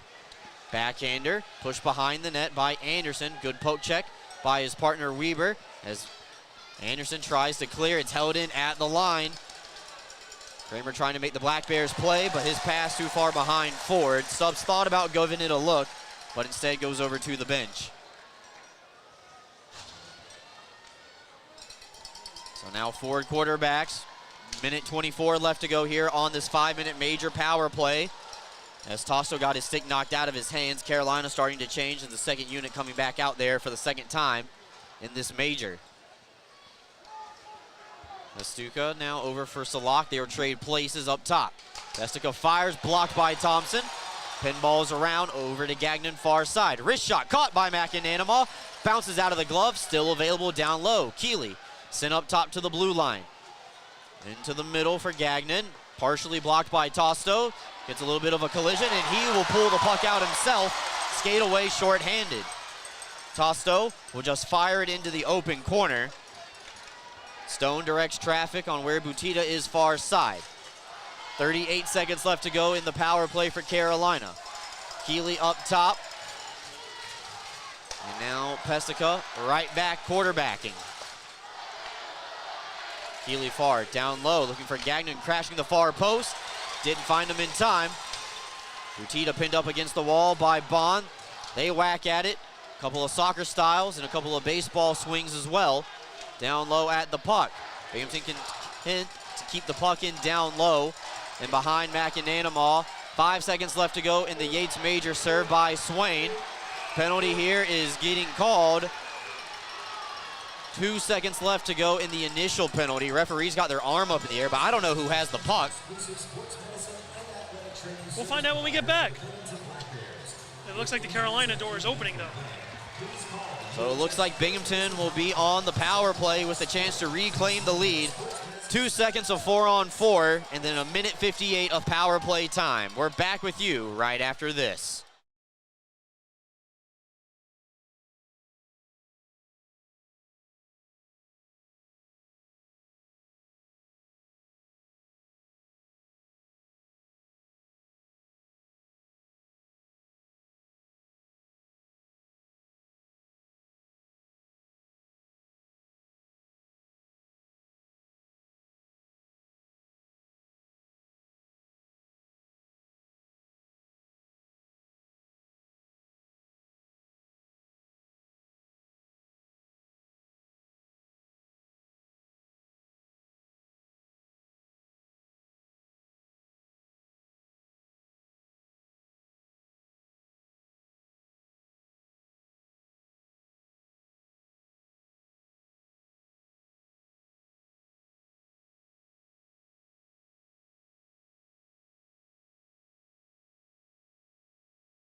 Welcome back inside Division's Veterans Memorial Arena here. Game 3 between the Black Bears and Thunderbirds. The Black Bears going to their second power play of the night here in about 2 seconds after they kill off the last of the Gavin Yates knee major. And now they'll have some time to talk it over as Gagnon sits in the box.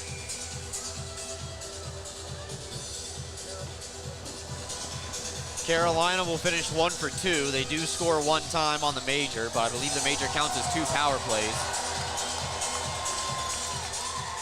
As this one will get poked back out through the neutral zone. Swain steps out onto the ice and will skate right over to the bench. Black Bears are on the power play for the second time tonight. First unit will start for Coach Sherwood. Stubbs back for Kirkby. Fire deflected high above Cavalieri's net. Carolina looking to take a chance, but an excellent pickpocket by Thompson keeps the play alive. Gets the return freed from Stubbs. Nobody home that time for the Black Bears. Up top for Bond. Now Binghamton gets set up with 90 seconds of power play time. Stubbs pulls it back to the half wall, seeing how far Carolina is willing to travel out to pressure. Tosto off the outside of the cage. Gets his own rebound, and then a pass from Stubbs deflected by White. All the way back down to McAnanama. Carolina not as quick to go to the bench that time to change. They know it hurt them last time. You don't want to get caught again and give CMAC his first multi-point performance in the playoffs. Stubbs now over the line and off the end wall. Cavalieri has to corral the puck, but Tosto had pulled it away from the netminder, and that'll force a stoppage with 7:19 left to go.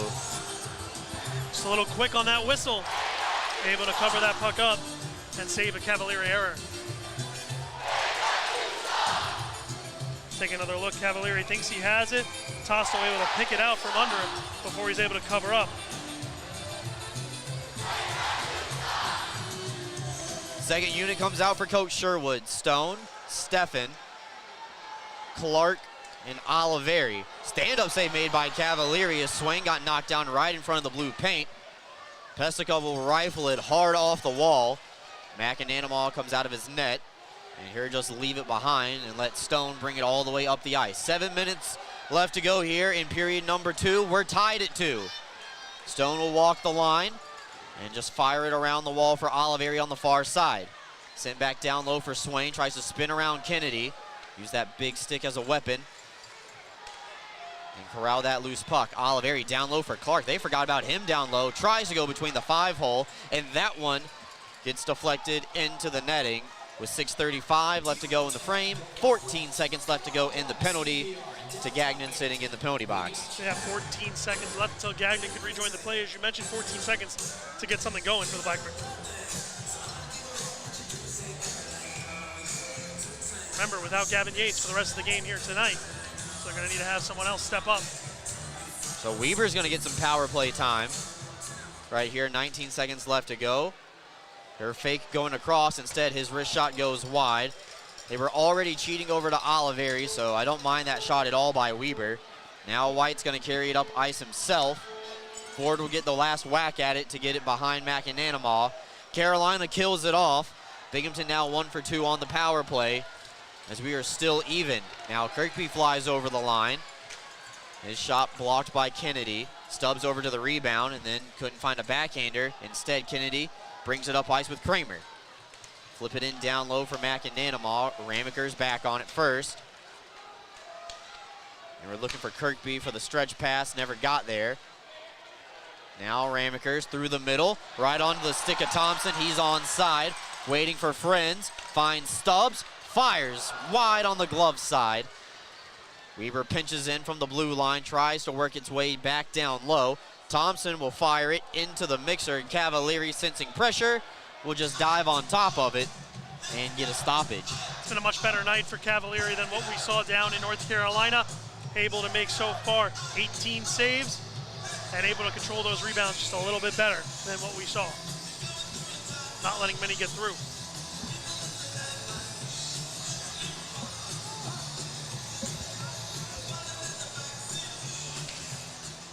Face off one back by Tosto. Weber through traffic, got through, but Cavalieri able to absorb it and get another freeze as 4 seconds run off the clock. Set and do it again. Instead now the Thunderbirds going to elect for a change here and go with Salak, Schnapp, Kennedy, White, and Gagnon. Tosto, Matsarota still out there. Ramakers and Weber on the blue line. White wins this face-off. Kennedy behind the net, but whoa, I didn't even hear the whistle blow.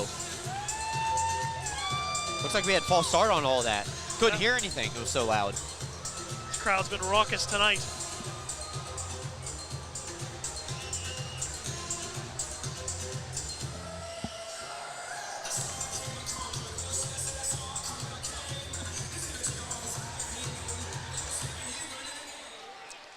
One back to Weber, this time blocked by Salak right off the draw. Sent all the way down, and this will be icing against Carolina. So we will just bring it back and do it again. Might as well. Let's do it one more time at least. Tosto electing to go to the right dot there on his power side. Looks like he'll be taking this one against, I believe that is Zach White filling in for Peter Panicek.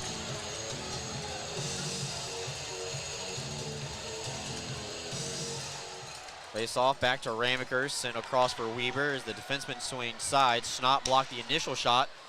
Weber got to the rebound. And then his second attempt bounces out into the neutral zone.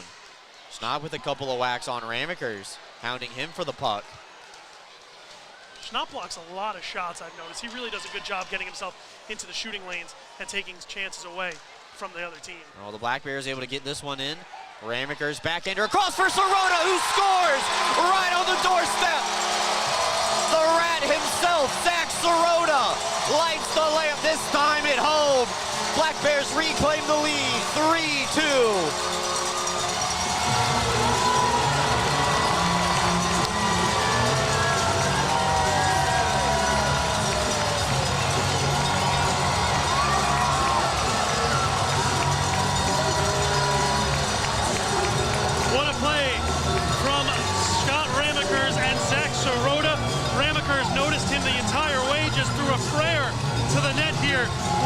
everyone converging on him. Zach Sirota does a great job getting a stick on the play. That's 2 straight games with a goal for Sirota. And this crowd has something to go nuts about with 4:47 to play. That also might have been the best sequence of camera switching all year, with the lights going out, Sirota right in the face of the camera down low. A++ work from the video team. You expect anything less from them? No, but that was great. Now Carolina looking to equalize once again. Kramer from the red line dumps it in, gets knocked into his own bench, and here open the door himself and go for a line change. Bond quarterbacks as the Black Bears have the lead once again, 3-2. 3 goals in the second for Binghamton. It's been their best period all year, taking advantage of the long changes. Schnapp hounding Ramekers the entire time on the forecheck. Scott never wavered, kept the play alive, and went over to Sirota for his second goal of the postseason.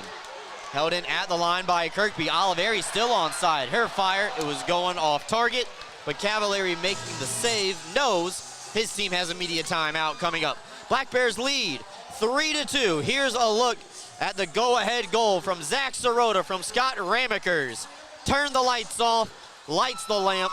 We're going to a timeout. We're back with you after this.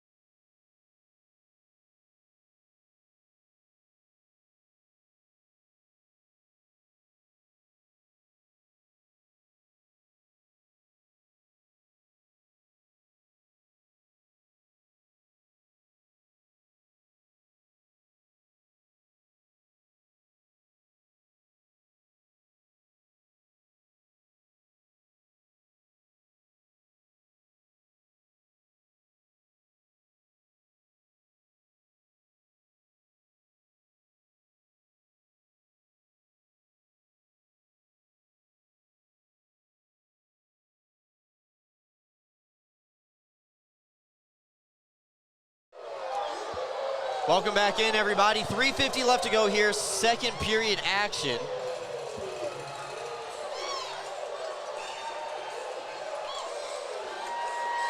Zach Sirota has the latest in this one. Second of the postseason, had the only goal in game 2, has the 5th goal in game 3, third for the Black Bears. What a time to be Zach Sirota.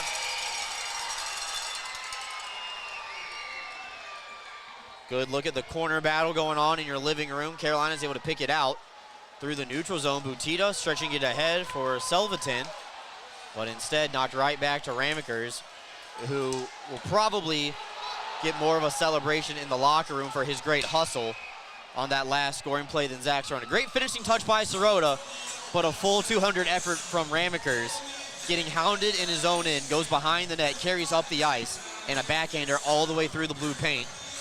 Yeah, and Scotty did a real good job of recognizing exactly what was going on in that play. He's not naturally a defender. We've spoken about that. Usually he's up in the forward group, able to jump in on that one and get himself a 200-foot effort. What a defensive play by Ramekers, leading to offense. It was offside that caused that last stoppage. Carolina will win the draw as we resume play here. Salak trying to dance around Ramekers, does have a step on the defender, but instead White will carry up the wall, and his pocket picked by Kirkby, coming back across the red line. Here's shoot it around the wall, trying to catch Cavalieri, leaving the net too early. Mott gets there first and directs it into the glove of the Carolina netminder, who will stop with 3 minutes left to go in the frame. Try to catch him sleeping. Dan Stone-esque down last year in Winston-Salem. Unable to find that stanchion this year, but it's been a good playoffs for him nonetheless. And Cavalieri needing to settle in after allowing 3 goals in this period. Brooks, if he lets in one more, you think we see Boris Babic for the third? Or do we let Cavalieri ride? I think they've made their decision, and they're content with what they've gotten so far. Yeah, I don't know if it would have been the decision I made, to be honest. I really loved the way Babic played in game 2, but Coach Harry going with his guy, going with the former FPHL goaltender of the year, passing the reins on to Connor McAnanama and Mario Cavalieri. That's right. The latest 2, goaltender of the year. Predecessor and successor. Yep. Did I use those right? Yeah. Yes. Mott hounding the forecheck over to Clark. Backhander couldn't get it off cleanly. Broken stick on the ice. Gagnon now will go for a line change instead. McAnanama will just set it up for Bond. Nobody camped out for the Black Bears at the blue line this time around. Stone now carries up from the red line. Here a crossover. His shot looking for a redirect. Comes up empty-handed. Selvaton now tries to get it into the offensive side. Helped on ahead by Keeley. That's Nate. He goes for a big hit on Dan Stone. Butita now skating around the circles with it. Will play it off the wall down low. Selvaton power move to the net as his ice gets cut in half. Sirota tries to clear. Not enough mustard on that initial pass, but gets it right back from Oliveri. Here comes the Rat. Skating up the ice, looking for Stefan on a return feed. Oliveri's slapper goes wide. Played back up top for Bond and handcuffs Stefan, who was probably just about 5 feet away. Carolina able to get it across the line. Weber stands up his man. And now Bond will backtrack it a little bit so he can get his leverage into it. Get it past Kennedy on the aerial flip. Oliveri goes to work on the forecheck, sends his man into the wall and another defender as well. Bodies collide in front of the Black Bears bench, but Weber left the puck behind as Ford goes out wide with it. Hits the trail man, Kramer, goes wide, turnaround bid looking for Baker, knocked away. 1 minute left to go in the frame. Weber skates in, drops it for Stubbs, fires, and Cavalieri hangs on for dear life. Close call there for Cavalieri. You could see him start to peek behind him. Dawson Baker not able to corral that puck on the other end. Brooks, I don't know about you, but I don't think Dawson Baker's looked right this entire playoffs. I think he's still battling whatever ails him throughout the season.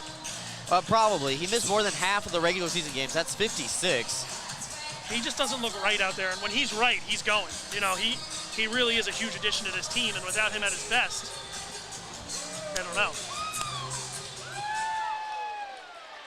Still remember when I was doing a PA one night, Dawson Baker gets the box, the off-ice official looks at me and says, as soon as this guy gets the box, he's gonna ask you if there's any points on the board for him. First thing he did when he got there. So Kramer now will flip that one out. That was a funny story. Soccer styled ahead by Baker. Not gonna get a point for that one. There's 33 seconds left to go in the second period. Black Bears have scored 3 times this frame. Carolina has scored once.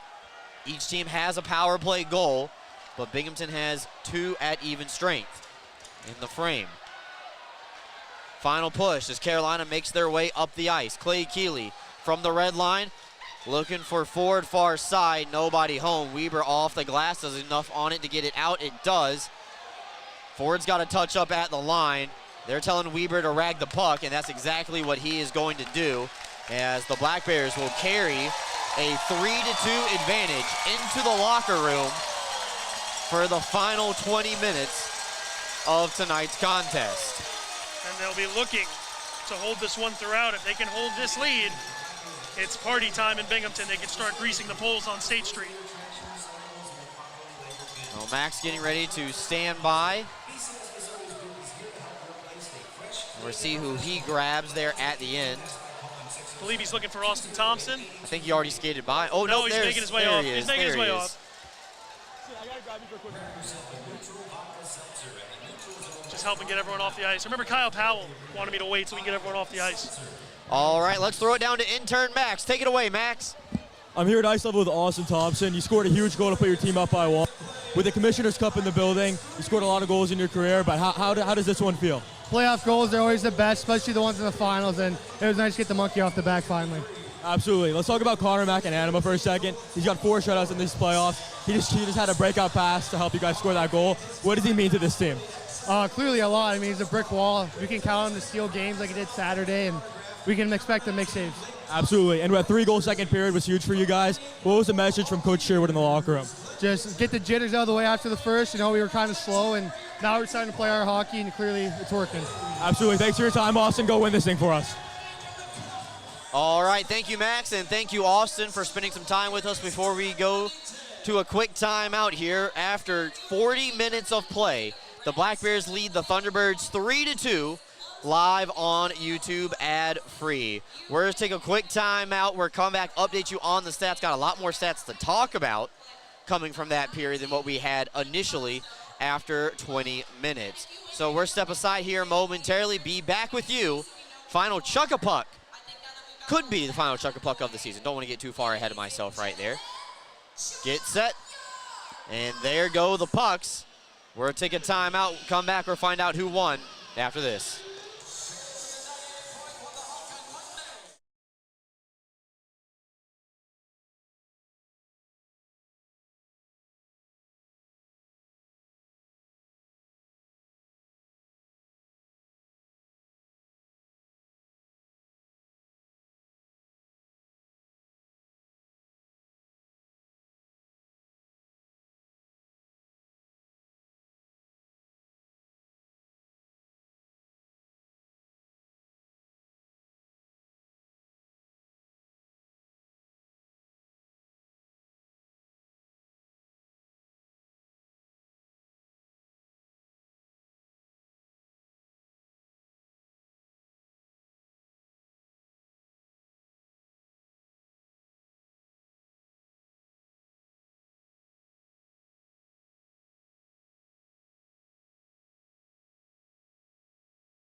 Are coming back here a little bit early because we have a very, very special guest up here with us in the Jeff Kai's Auto Sales broadcast booth. So Josh, if we can get the camera up here from Chuck-a-Puck, that would be absolutely awesome.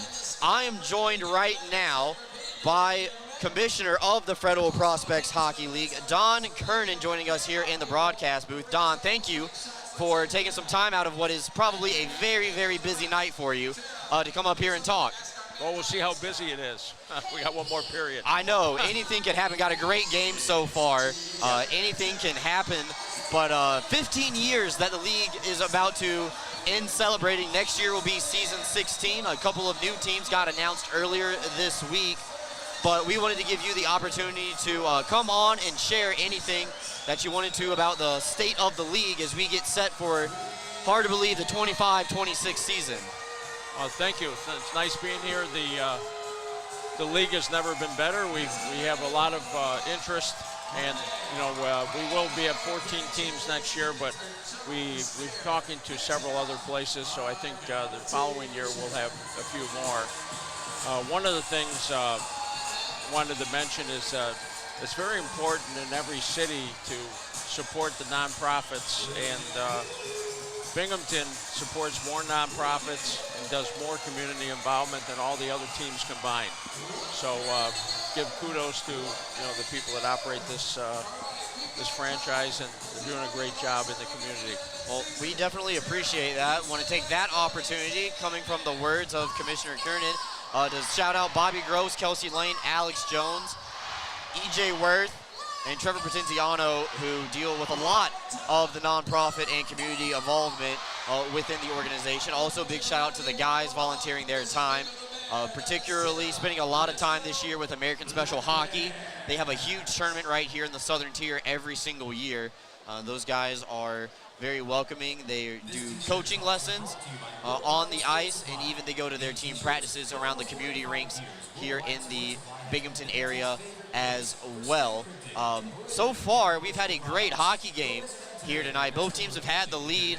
A lot of time spent at 5-on-5, which I know the fans love the most. And the Black Bears and Thunderbirds always seem that they are just very evenly matched, and that both of their games counter each other very, very quickly and good. Yes, it's obviously they're great games. The first two games were great games. Obviously 1-0 the last game, so it's it's a lot of just the last shot or the last save. That's what it comes down to. So they are evenly matched. After this championship round, it comes to a conclusion, no matter what day it is. What's next on tap for you and the league office getting set for next season when October turns? Well, we have league meetings in a couple weeks after this, and basically what we look to do is look for ways to improve the league. One of the things that we like about several of our teams, maybe Binghamton does it better than anybody else, is the community involvement and the fact that the teams usually where we're located is the best thing going in that particular city. So it gives people something to do. It gives it's a quality of life issue, and there's a lot of cities that basically do it very well, and we're happy that we're able to serve that function, not just here, but in other places. So it's many of the places that we were into, they were dark for several years, and then we came in, and all of a sudden it's, many of the city officials say it was the best thing that ever happened to those cities. So that's what we're looking for, is to keep on spreading that out, because there's a lot of places that lost their teams, and we think that we're the answer. Well, speaking of best thing to do in town, we saw a big spike in attendance this year with a lot of teams. Monroe stepping out in their first year with having as big as crowds as they've had all season long.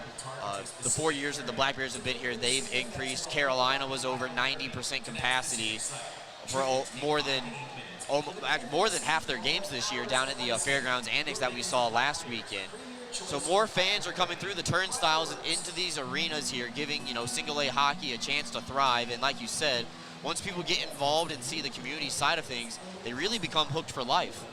Yes, and that's what the whole idea is. It's funny, Carolina, we went into that city I think 8 or 9 years ago, and we went with a showcase game. And I was there 2 days before. Maybe out of the 50 people I talked to, not one person thought that hockey would ever work because they lost their last 4 teams. And now if you went into Carolina, nobody would think that it wouldn't work. So it's been like that in several of our places, where almost every place that we went basically is they lost their team, and they figured it was hopeless, and it's never been better. So we think that we have the answer. And it's basically what happened to a lot of cities is that they just couldn't afford to keep up the increased costs, and I think we come up with an answer to be able to provide entertainment that's affordable. Well, I know over 5,000 people who would agree with you here tonight that they appreciate the affordability of the FPHL and the camaraderie that they have, not only with the players that we've talked about, them getting the opportunity to interact, but the way that fans come together and they find new friends and new extended family members, wherever they be, all 14 towns here in the FPHL. So, Commissioner Don, thank you so much. Thank you for coming on with us here tonight. We're going to take a timeout, come back. We'll have the Binghamton Hockey Booster Club highlights from the second period. 3 goals by the Black Bears and 1 from the Thunderbirds to focus on. We're right back after this.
Well, welcome back inside Visions Veterans Memorial Arena. 20 minutes to go in Game 3. Will it be a Black Bear party or a Carolina Thunderbird savior? As you get a good look at me, I don't know if I'd ever call myself a good look, but me and Ryan right here with you, and Tom behind us. He didn't want to say hi. Let's go through the stat sheet real quick and the out-of-town scoreboard if we have a chance. That period, 4 goals, 3 belonging to the home team, 1 to the road team. It got started with CJ Stubbs, an assist from Kirkby at even strength, then Austin Thompson from Kirkby on a power play. 4:32 the time of that second one. 3 minutes later, Roman Kramer on the power play, that 5-minute major, was able to come through and cut this one into a tie. And then right at the end there, Zach Sirota, the Rat, able to tap one home, an assist, and a lot, should be 2 assists if they gave it to Scott Ramekers. Instead, he gets 1 because, you know, that's how they do it. Yeah. Let's take a look at the shots on goal. Shots on goal in that period. 13 for the Black Bears, 12 for the opponent Thunderbirds. And the power plays tonight, Thunderbirds 1 for 2, Black Bears 1 for 2. I think we're going to skip the out-of-town scoreboard and get you all set up here with the Binghamton Booster Club highlights. Game 3 action. Still storming ahead. Don't go anywhere. We're going to leave it here with some music.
Welcome back in, everybody. We're just 40 seconds away from starting this third period. Big thanks to Commissioner Don Kernan for joining us up here in the broadcast booth as we get set for period number 3. Talked about state of the league, that he's committed to having 14 teams in the league next year and a lot of big things on the horizon. We also talked about how they're going to try to find more ways to improve the league at the league meetings coming up in Athens, Georgia, just about 2 weeks after we're done here in Binghamton, where the series will conclude one way or another. Yeah, the league has been taking some huge steps ever since Binghamton came in, because that's as long as I've been following. I mean, you go year to year, and every year it just seems like it gets better and better. So a great job done by the commissioner and his staff to make this league into what it is today. 20 minutes, Brooks. Weber will win the draw. Third period officially underway. Bounces off the back side of the cage. Both teams have had 1-goal leads, and that's all it's been so far tonight in Game 3. Remember, no Gavin Yates for the Black Bears, given a match penalty for kneeing a 5-minute major back in the second period. His night is done, unfortunately. I doubt we'll see Panachek either. He looked pretty banged up there, so both teams looking to be down a forward. Oliveri from the red line will just fire in, force Cavalieri to play the puck. Almost a giveaway by Clay Keeley to Kirkby, was the lone forechecker, high F1 for the Black Bears. Thunderbirds have to go back before they go forward, but White streaking almost caught the Black Bears in a bad line change. And Weber now with control of the puck, sidesteps Kramer, and will just glide it off the kick plate for Thompson. Thompson tied the game up at 2. Or excuse me, Thompson gave the Black Bears the lead 2-1. Carolina responded. And now they hold this puck in at the line. Pestica able to put it into the greasy area down there in the corner. Stubbs and Kramer get acquainted with each other. And Kirkby able to elevate it out on the backhand. Both teams partially change. Binghamton the forwards. Carolina will do the same. Far side, Kramer through traffic, blocked by Stone. His stick explodes. Clark trying to take advantage of the broken stick snafu, but instead, all the way back down for Kennedy on his end of the ice. Selvatin trying to find it in his skates.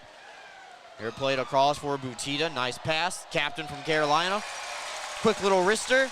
Caught by McAnanama. Her hang on. Shots are 25 Binghamton, 24 now for Carolina. Did you say snafu? Yeah, snafu. What's up with you today? You got like a word of the day calendar you're trying to get through? Yeah, you never know who's listening. Snafu. You want to sound sophisticated. Well, a good save there from McAnanama. Nonetheless, able to snag that one out of midair. Keeley wins the face-off back. It works its way to the point. Carolina will give chase in the near side wall. Kennedy got there first, pinching in from the blue line, but Bond able to elevate it back out. But we have a high stick called. Carolina must have deflected that one on the way through. So we're getting a quick stoppage. 2 minutes in here to the third period. Quick 2 minutes here. We've seen chances on both ends of the ice. Thunderbirds trying to get this one equalized. They had a pretty good look at it. McAnanama just a little bit better.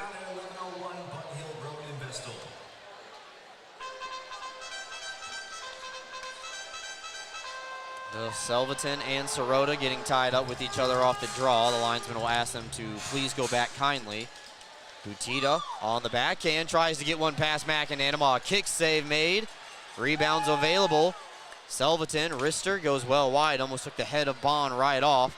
And now Oliveri from the red line. Send that one down low. I don't know who I insulted more by saying that, Don or Tyson. Don't tell him. Yeah, I'm not. They don't watch my broadcast anyway. Kennedy now carries up the ice for Carolina. And her just glided in on the backhand, trying to find Butita. It eludes him. Back out into the neutral zone. Kirkby just able to poke it a little deep in the zone. But Butita still out there. Over a minute-long shift. Gets around Ramaker's, cut to the front of the net. Body save made by McAnanama. Ramaker's able to pass it off the wall and get the clear. Good job there by Ramakers to activate on defense after a great stop, able to turn it up ice and give his team a chance on offense. Ramakers deposits all the way down low to Cavalieri. Stubbs is pressuring.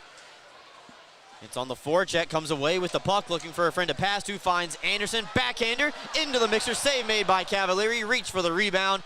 He got poked back out to Salak, and he skates away. Salak cross ice for Baker, a little bit of line shuffling going on for the Thunderbirds. Shot from the top of the circle is punched away by McAnanama. Salak and Ramakers will give chase. And poked along the wall for Anderson, backhander and out. Stubbs tries to go up the wall for Kirkby. His angle was cut in half. All the way back down. No icing, says the linesman. Carolina waited too long to play it. So now they're going to be forced to come from behind their own net. And in return, Carolina ices it back the other way.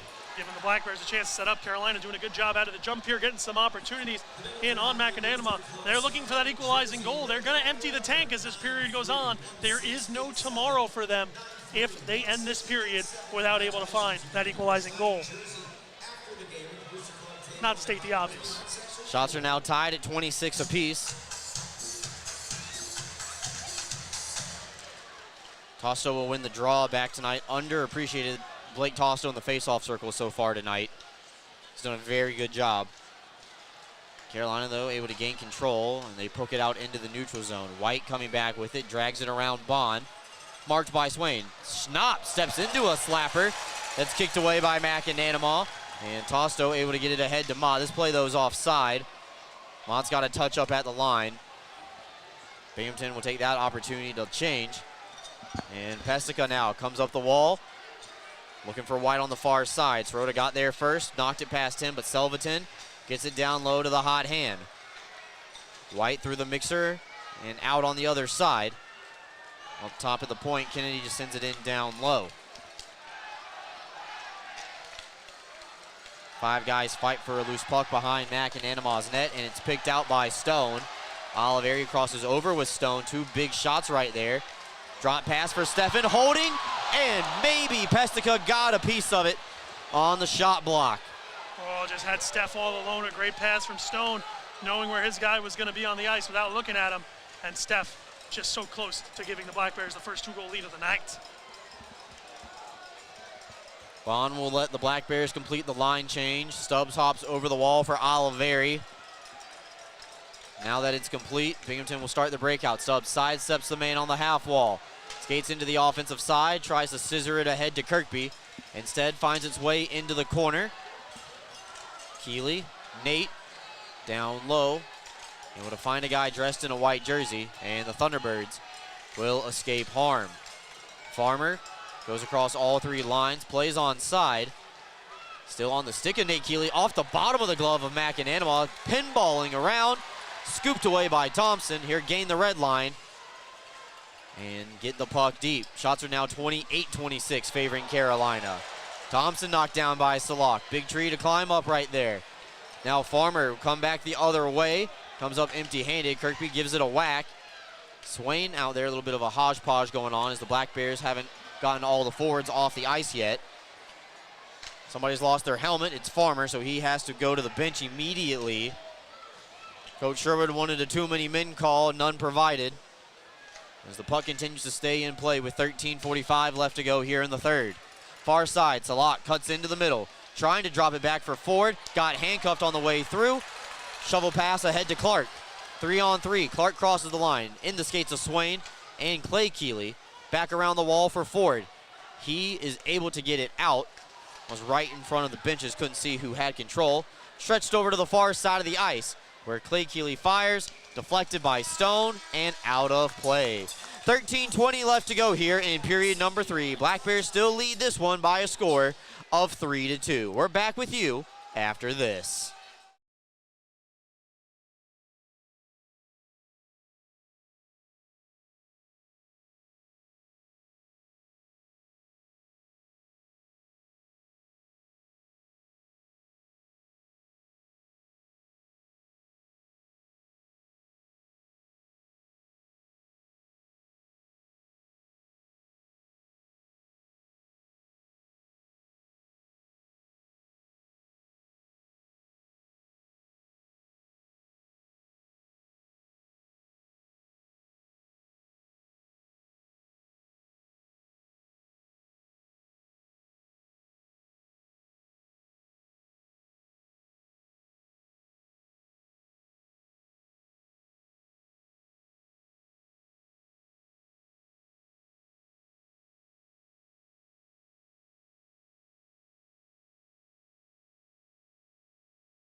Looks like they found the coolest fan of the game here tonight.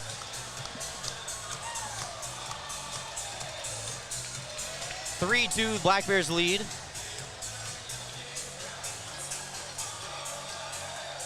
Offensive zone draw coming up here for Carolina.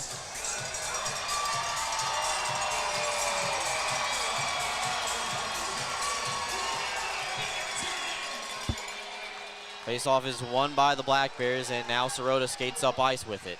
They're sending it across for Oliveri. Gets past the first man, Clay Keeley, and Kennedy able to reverse it around the wall. Sirota, though, goes to work on the half wall at the kick plate. Able to work a little bit of a 2-man game with Oliveri. You don't see those two playing with each other a whole lot this year, but for right now, any man available is the best availability for Coach Sherwood. Seems like Sirota filling in that line with Yates out for the game. Stretch pass intended for Stefan is empty-handed, and it's icing. 12:46 left to go here in the third. Yeah, just right out of the reach of Kyle Stefan, unable to make a play on that one. Oh, so close. The Black Bears going to have to win a face-off here.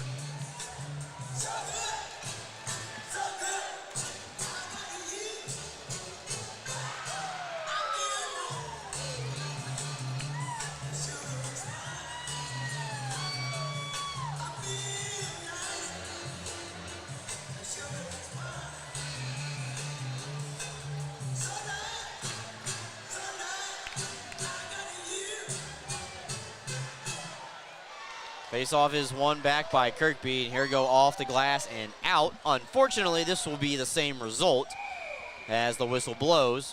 This will come all the way back into the Black Bear side. Just a little too hard off the stick of Kirkby there. Having to bring this one all the way back.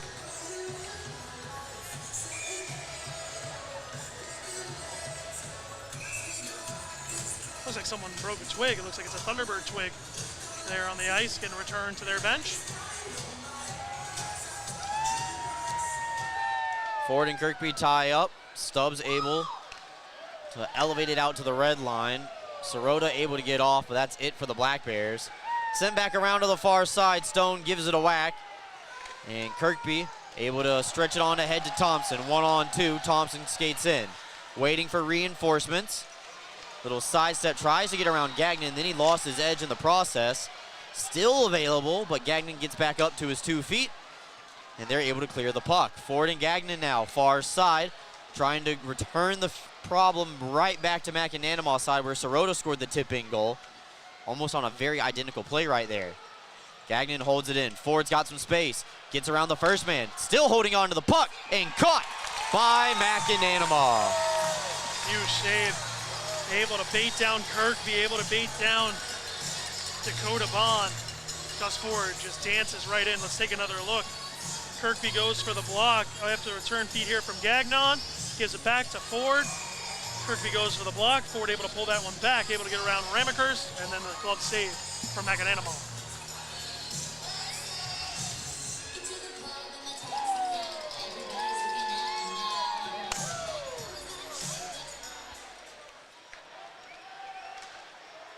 Pete doing a great job on the DJ tonight, spinning the tunes for everybody inside the arena.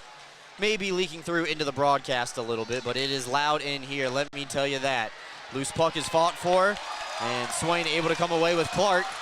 Clark against Kennedy, far side. Tries to cut in towards the middle, stripped to the puck temporarily, but Anderson got there first to get a touch on it. Clark from the half wall, centering up, looking for Swain, too far in front, poked away by Farmer, all the way back down to Ramekers in the Binghamton end of the ice. Little touch pass, looking for Clark. Gets around one defender, make it 2. Clark comes in. Denied, Tusto, the rebound, buries it! Blake Tusto extends the Binghamton lead to 2.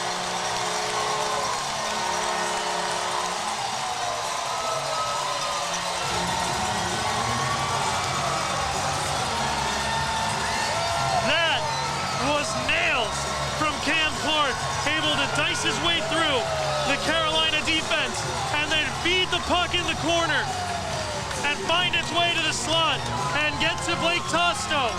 And all of a sudden, it's a 4-2 lead. Here it is, Clark with a good shot, gets it in the corner, gives it to Tosto, beats Cavalieri, and the man who spent most of the year in Pensacola returns to Binghamton in a big way.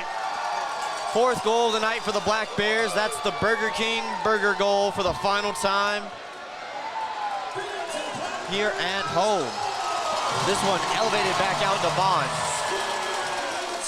This one knocked back up, and it'll be chopped up in front of the penalty box. Play still is alive. Carolina now finds themselves down by 2 for the first time tonight. Largest lead that either side has held in the contest. Largest lead anyone's held in the series has been 3 goals. That belongs to Binghamton in game 1 where they won 4-1.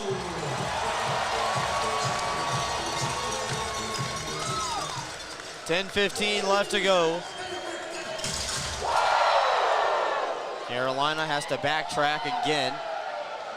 Ford and Baker up high. They're not able to catch the puck just quite yet. Finally, it'll find Ford, turns on the afterburners. Ford fires, looking for the glove side. Just rifles off the top of the glove of Macananamaw.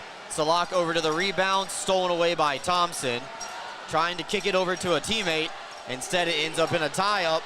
Down low, you see the puck right there pinned up against the wall. It squirts out. Bond misfires on his clear. Kirkby doesn't. And now this one will bounce all the way back down to Carolina's side. Ford, far side, was streaking. Given right back to Kennedy, trying to catch the Black Bears flat-footed. Gets past Swain, but not Anderson, as he does a good job of tying his man up against the kick plate. At the half wall, team still battling for control of the puck. 9:20 left to go here in the 3rd. Weber tries to poke it around the defender. He's hounded by Kennedy. falls to Kirkby's stick, and he is able to get it over to Mott, throws it into the glove of Cavalieri, and that will send us to the under 10 media timeout. 4-2, the Black Bears lead. We'll be back right after this.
Welcome back in. You get a look at the Black Bears bench. That's Don Oliveri, Austin Thompson, CJ Stubbs, Tyson Kirkby. As now we get set for an offensive zone draw for the Black Bears. One back by Swain. Anderson walks the line, fires it right into the leg of Schnapp. Swain tries to get it down low. Tosto on the stick handle. Able to play it away for Nate Keeley. Put himself offside so he couldn't touch it. Still bouncing around. Looks like nobody wants to settle it except for Jesse Anderson. So he'll just fire it around the wall to the far side rather, on the half wall. Goes past Mott and Tosto, unfortunately for the Black Bears. Just chipped in by Oliveri, who's got to get on the forecheck while everybody else is changing. Butita sidesteps Oliveri. He starts trucking on ahead, cuts in through the middle, now out wide to the right. Here, fire knocked away by McAnanima. Available, gets into the corner, and Stone tries to clear, not out yet, held in by Farmer. Wrist shot, blocked by Stefan off of his hand. He's a little shaken up. Off the end glass, still bouncing around. Weber knocked down away from the play. He gets back up, make sure all of his chiclets are still there. And now Stone will just send it down the ice for Baker, no icing. Weber looks to the bench, but door's still shut. Sirota goes for the open ice hit. Has to wear the brunt of it, though, against a little bit of a bigger Zach White. Kirkby able to touch it on ahead. Cavalieri a little indecisive on what he wanted to do with it as it bounces itself back out into the neutral zone. Quick touch up for the Black Bears. Wave is starting here in Binghamton. They can sense what is on the line. Stubbs will fire from behind the cage. Kirkby, backhander, looking for Thompson on the far post. Couldn't get the centering pass. Transitioning end-to-end action. White cutting up from the red line. But Kirkby will just put it right back in as he gains center. No icing against Binghamton. Clock will continue to run as it starts to become more of a friend for the Black Bears than it does a foe for the Thunderbirds. Pestica rifles one wide. Thompson to the rebound. Just whacks it down the ice. Might have been too hard. It was, and it is icing against Binghamton. Yeah, Binghamton just caught there, getting that puck just a smidge too hard. Able to knock that one in. They're going to bring CJ Stubbs and Austin Thompson back on the ice. Under 7 minutes to go, and this crowd is starting to get rowdier and rowdier.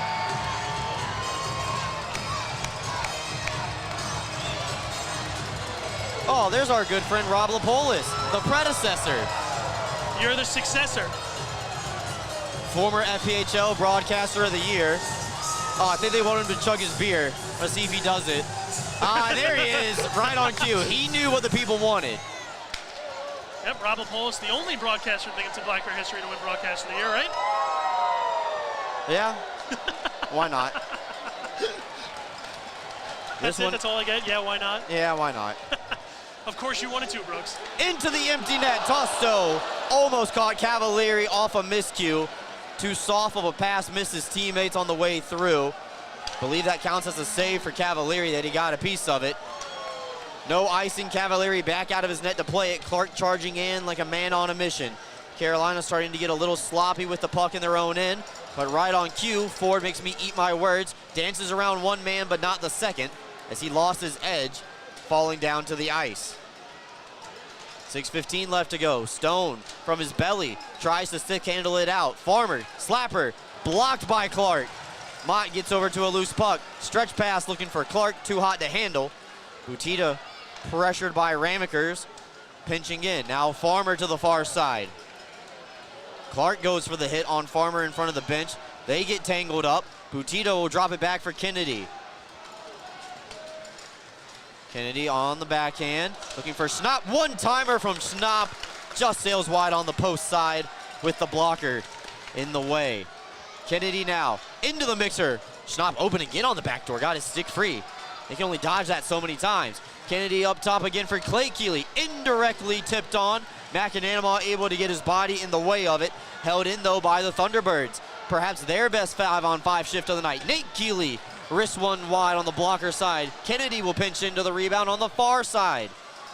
Carolina starts to go for a line change. Butita sags his head as he skates off for a change. And Stefan will see the puck pick up from the driftwood for Oliveri. No icing. We continue to play on. 5 minutes left to go here in the third period. The Black Bears are up by 2. White fires off the skate of Anderson into the corner for Stubbs. Pins it up against the wall, tries to find somebody open, bounces right back out to White. Kicked up top for Gagnon. His shot blocked. Kramer right on the doorstep, tried to glove it down. Couldn't get it to land cleanly on his stick. This one sent down the length of the ice, and it is icing, but not before we head to a media timeout. 4:33 left to go here, third period. Black Bears lead by 2. Don't go anywhere, folks. One for the finish. You're not going to want to miss. Back with you right after this.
Well, it is gut check time here in Binghamton. And actually, all the while that media timeout was going on, the officials forgot to pick up the broken stick that was left in the corner. So a couple of extra seconds for the Black Bears to rest. Kirkby dives out on top of a puck. Did he just headbutt that? Maybe. Gagnon tries to walk the line, and now the Black Bears going to be allowed to change as McAnanama makes the save. I wonder if we can get a quick replay of that. I think Kirkby used his head to get that puck moving. Doesn't look like Coach Sherwood wants to make a change here. Looks like he's going to elect to stick with his guys. Here's the replay. Kirkby dives on the puck. And I think he used his glove. He used the glove. I thought he used the head. Gagnon, great acrobatic play to keep the puck in the zone, keep it alive for the Thunderbirds, but on the third effort, Thompson is able to get the clear. 4:15 left to go. Ford's got a step. Pestica tries to settle it down and will find its home with Tyson Kirkby as he will punt it all the way down. Gagnon pressured. Ford now carries up. Mott, fresh off a line change. Broken up by Kirkby. Breakaway. Scores! Tyson Kirkby skates the center ice. Celebration starting early here in Binghamton. Black Bears up by 3.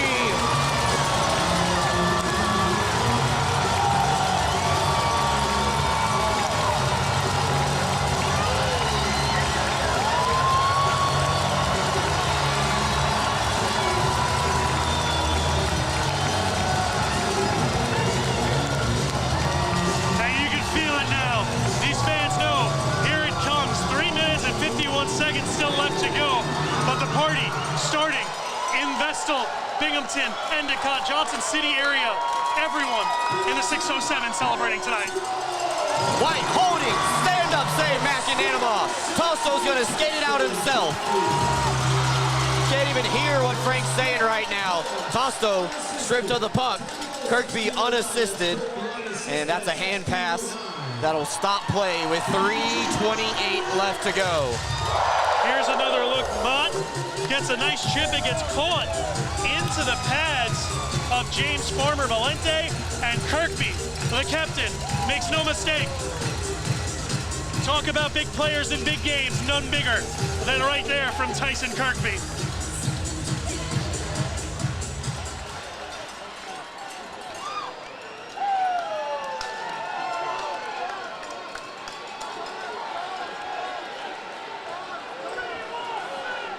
Now we are back in play. Kennedy will bring it up the ice. Carolina about to be in go time. Cavalieri breaks off for the empty net to the bench. White steps in, tries to go above the glove. Extra attacker is Pestica for Carolina. Net is vacated. Oliveri gets to the loose puck and just goes off the wall instead. Good play there from Oliveri, killing time, not shooting for the empty net, instead electing to run another 10-15 seconds off. The Black Bears needing to get another about 140 seconds or so.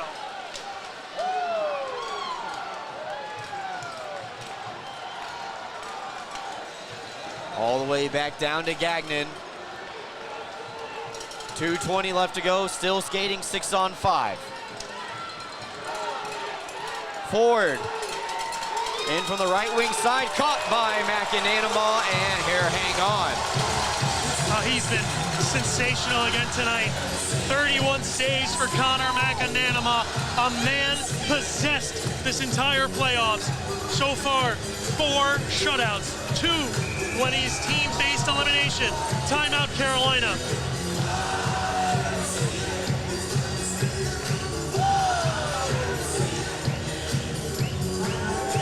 And jubilation on the prowl for the Binghamton faithful. See, I can use big words too.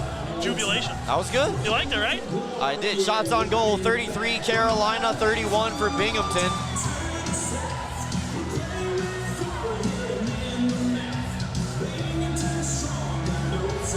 Everybody stay the whole time. They know what's coming next.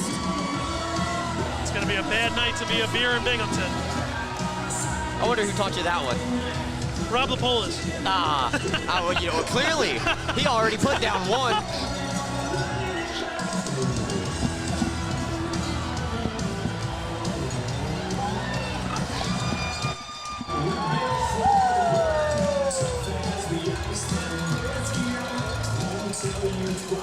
You okay? Just more pride. I'm glad that one wasn't on camera. Yeah. Your night would be done if that was on camera. All right, 2:14 left to go. If you could still hear me. Extra attacker out for Carolina. Thompson tries to clear. It's held in by White. Now or never for the Thunderbirds. They led this one 1-0. And then again, or excuse me, at 1-0. And that was it. Binghamton tied it at 1-1. And then it was 2-2. Low angle shot punched away by McAnanama. Bond tries to get to a loose puck. Ties up into the corner. Locker room tunnel filling up quite frequently. This one's going to be wide, and it's going to be icing. The extras have gathered by the door in full uniform. 99 seconds to go. 99 seconds to get it over the finish line. The first home game of the season, back in mid-October, they lost. Banner raising night was spoiled by the Wolves. Then they won the next 5 at home. And later on had an 18-game win streak, the second highest in FPHL history. They said their goal was to get to 40 wins this season. They got to 49, falling one short of the all-time record set by the last iteration of the Carolina Thunderbirds. Another icing will get the crowd oohing and awing, as this one will come all the way back. The Kirkby line has not been able to get off the ice yet because of how many times they've iced the puck. 15 years of the FPHL, used to be the FHL. Not a single franchise in the history has repeated as champions. 75 seconds before that history has changed. Nobody else has a coach like Brant Sherwood. White will fire wide. Went out, changed the way that teams are looking at recruiting nowadays, as this one will go down the ice as well. I don't know if that one's gonna have enough. It doesn't. 1 minute left to go in the FPHL season, celebrating 15 years. It's been absolutely remarkable. We heard from the commissioner at the intermission. Attendance never been higher. Community involvement has never been higher. Macananama, perhaps one last save for good measure. The goaltender of the year, solidifying his spot in the record books. Perhaps the best postseason run of any professional goalie all across North American hockey.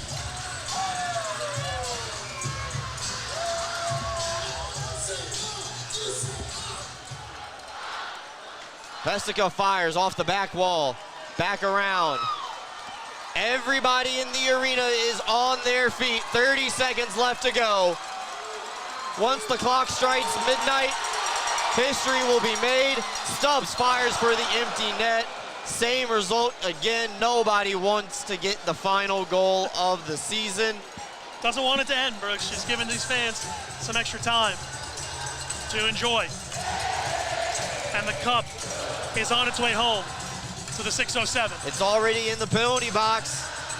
The Black Bears will be the first team ever in the FPHL to repeat.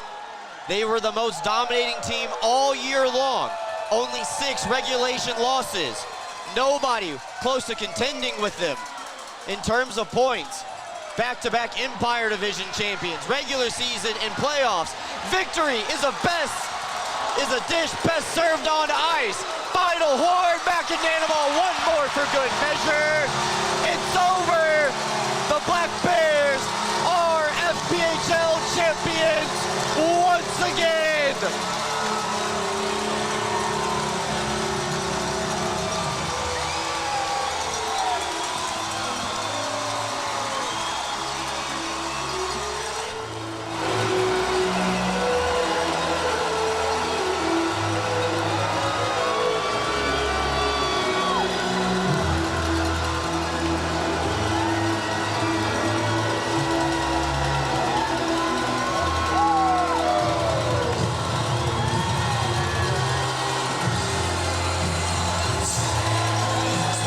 Keyword in that speech you just gave.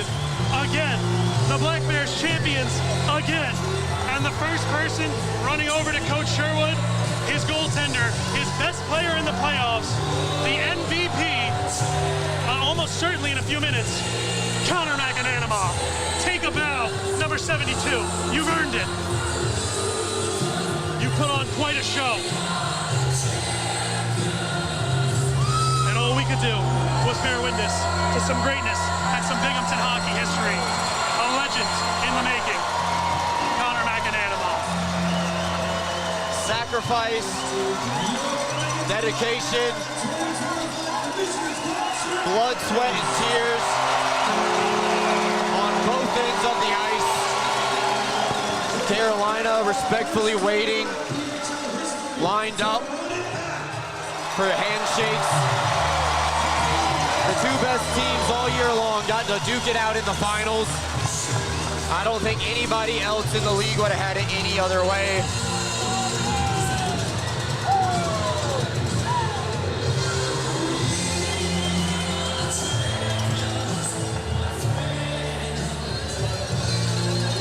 Everybody pouring out onto the ice. Staff, kids, players, media. I know I said it last year and you already said it. It is a bad night to be a beer in Binghamton. Oh yeah, it is. Oh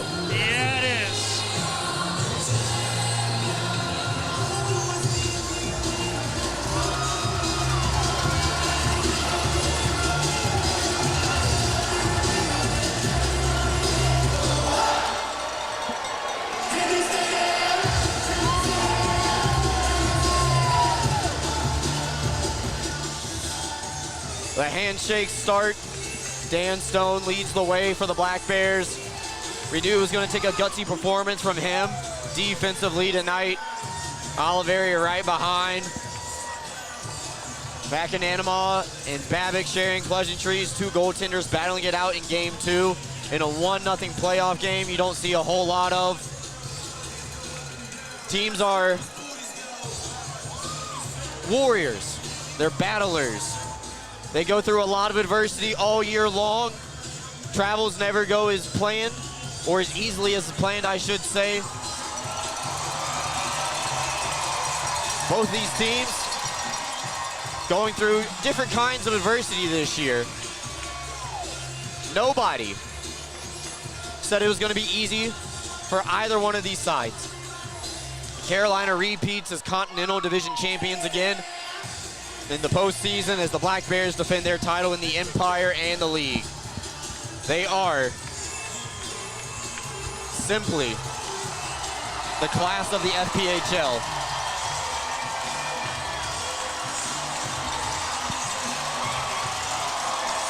Oh, what a series, what a series, what a performance. And this Black Bear faithful, elated.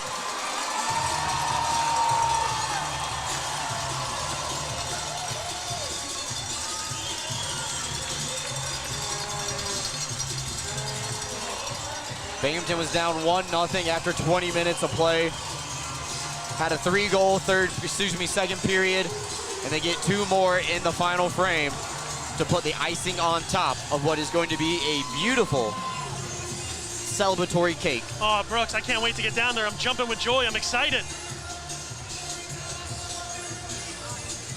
What a day, what a game, what a series, what a playoffs, what a team, what a season, what a franchise. The Binghamton Black Bears, champions again.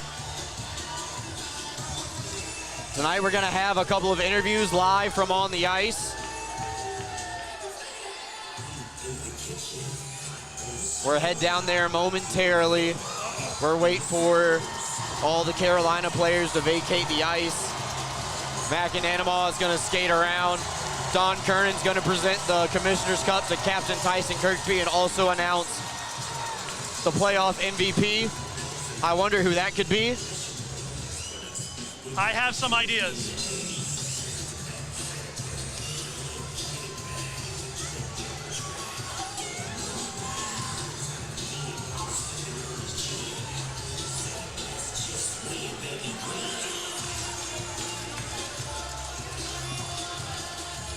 Could be the final end of a run for some of the members on the Thunderbirds. They were waiting by the door.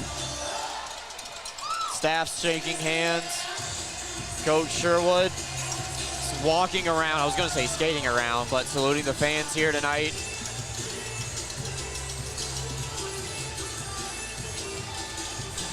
We're getting set here. And Carolina just about to make their way off the ice. So, we're paused momentarily on the broadcast. Microphone will stay open. You will be able to hear the continuation of the ceremony. We're going to go down, get the microphone set up for ice level, and we will be back on the broadcast here in just a few minutes. We're here, immediate reaction from Coach Brant Sherwood, Captain Tyson Kirkby, and the playoff MVP. All that and more coming up here on our post-game show. The Black Bears are once again Commissioner Cup champions here in the FPHL. We're back momentarily.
to present the playoff MVP trophy. Please welcome the Commissioner of the Federal Prospects Hockey League, Don Kernan.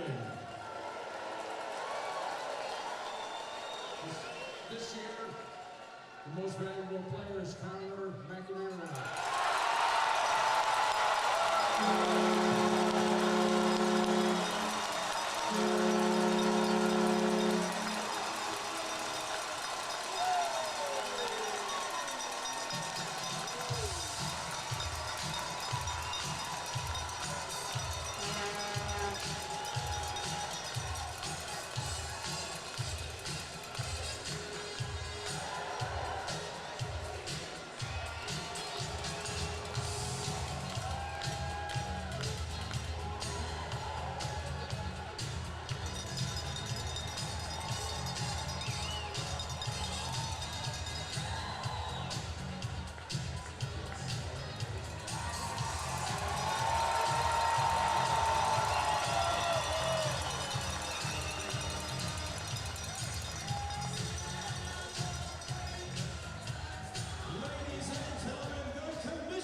All right, that is Connor McInerney, playoff MVP.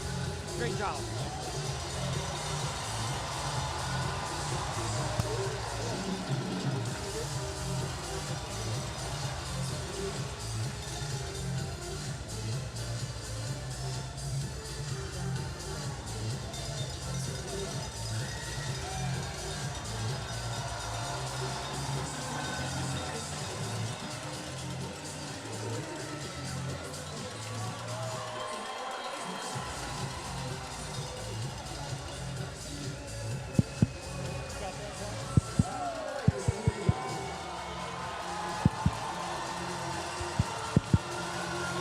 Test.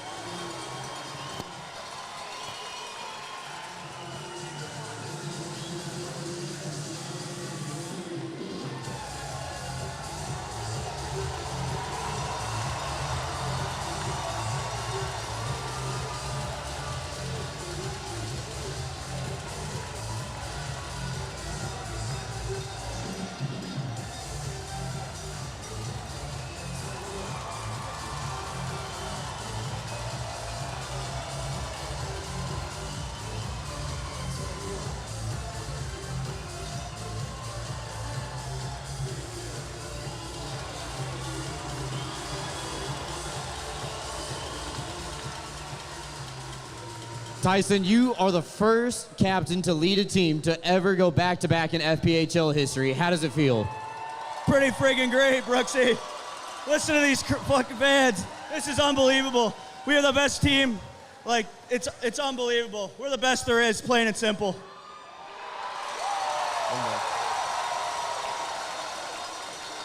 You guys were down 1-0 after 20 minutes, tie the game, and then Carolina still battles back. What was the message in between periods in the locker room? We're good. We're a good team. Like, it's one goal. We scored almost 300 of them during the regular season. Like, there's never any quit, never any doubt in this team, and we find ways to get it done. It's what it is. All right. Tyson, enjoy the celebration. Woo!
All right, here with head coach Brant Sherwood. Coach, first team ever in FPHL history to repeat as champions. How does it feel? Feels pretty damn good, Brooksy. I think, that makes us the best team ever to come through the Fed. So we're looking to run it back again next year. What was the message in between the first and second period when you guys were down by 1? Wake up and find your legs, boys. We weren't skating. We weren't heading with pucks north. Not chipping it behind their D, but not taking those first 3 hard strides. So I reiterated that in the first, and the boys found their legs, and the rest is history. What would you say you're most proud of this group? Resiliency, sticking together, owning the role that they're in that they might not like. That's a tough one. I love these guys, and I'm so happy they listen to me. All right, Coach, continue on the celebration. It's going to be a long night. Congratulations. We're going to have some fun, Brooksy. Let's burn the town, baby.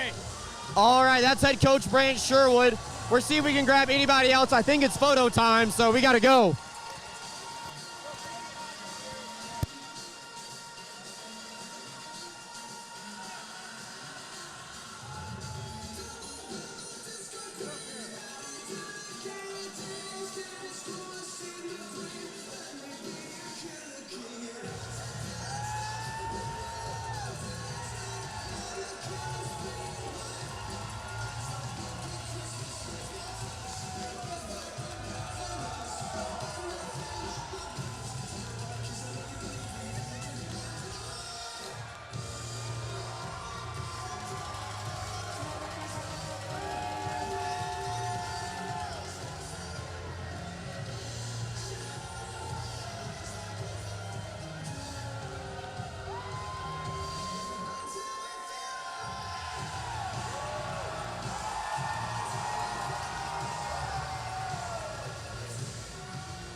Well, that wraps up another incredible season here inside the Vision Veterans Memorial Arena. Black Bears repeat as champions. First team in league history to do so. Connor McAnanama, playoff MVP, 4 shutouts in his 7 victories as a netminder. Absolutely unheard of. Full team effort. They were down, but battled back in the second and in the third period. It's always the hardest part, saying hello at the beginning of each broadcast every single night, because that means eventually there's going to be a goodbye. Tonight, that is the goodbye. We got another month of playoff hockey to push us further into the offseason, so we only have to wait just a little bit for next October.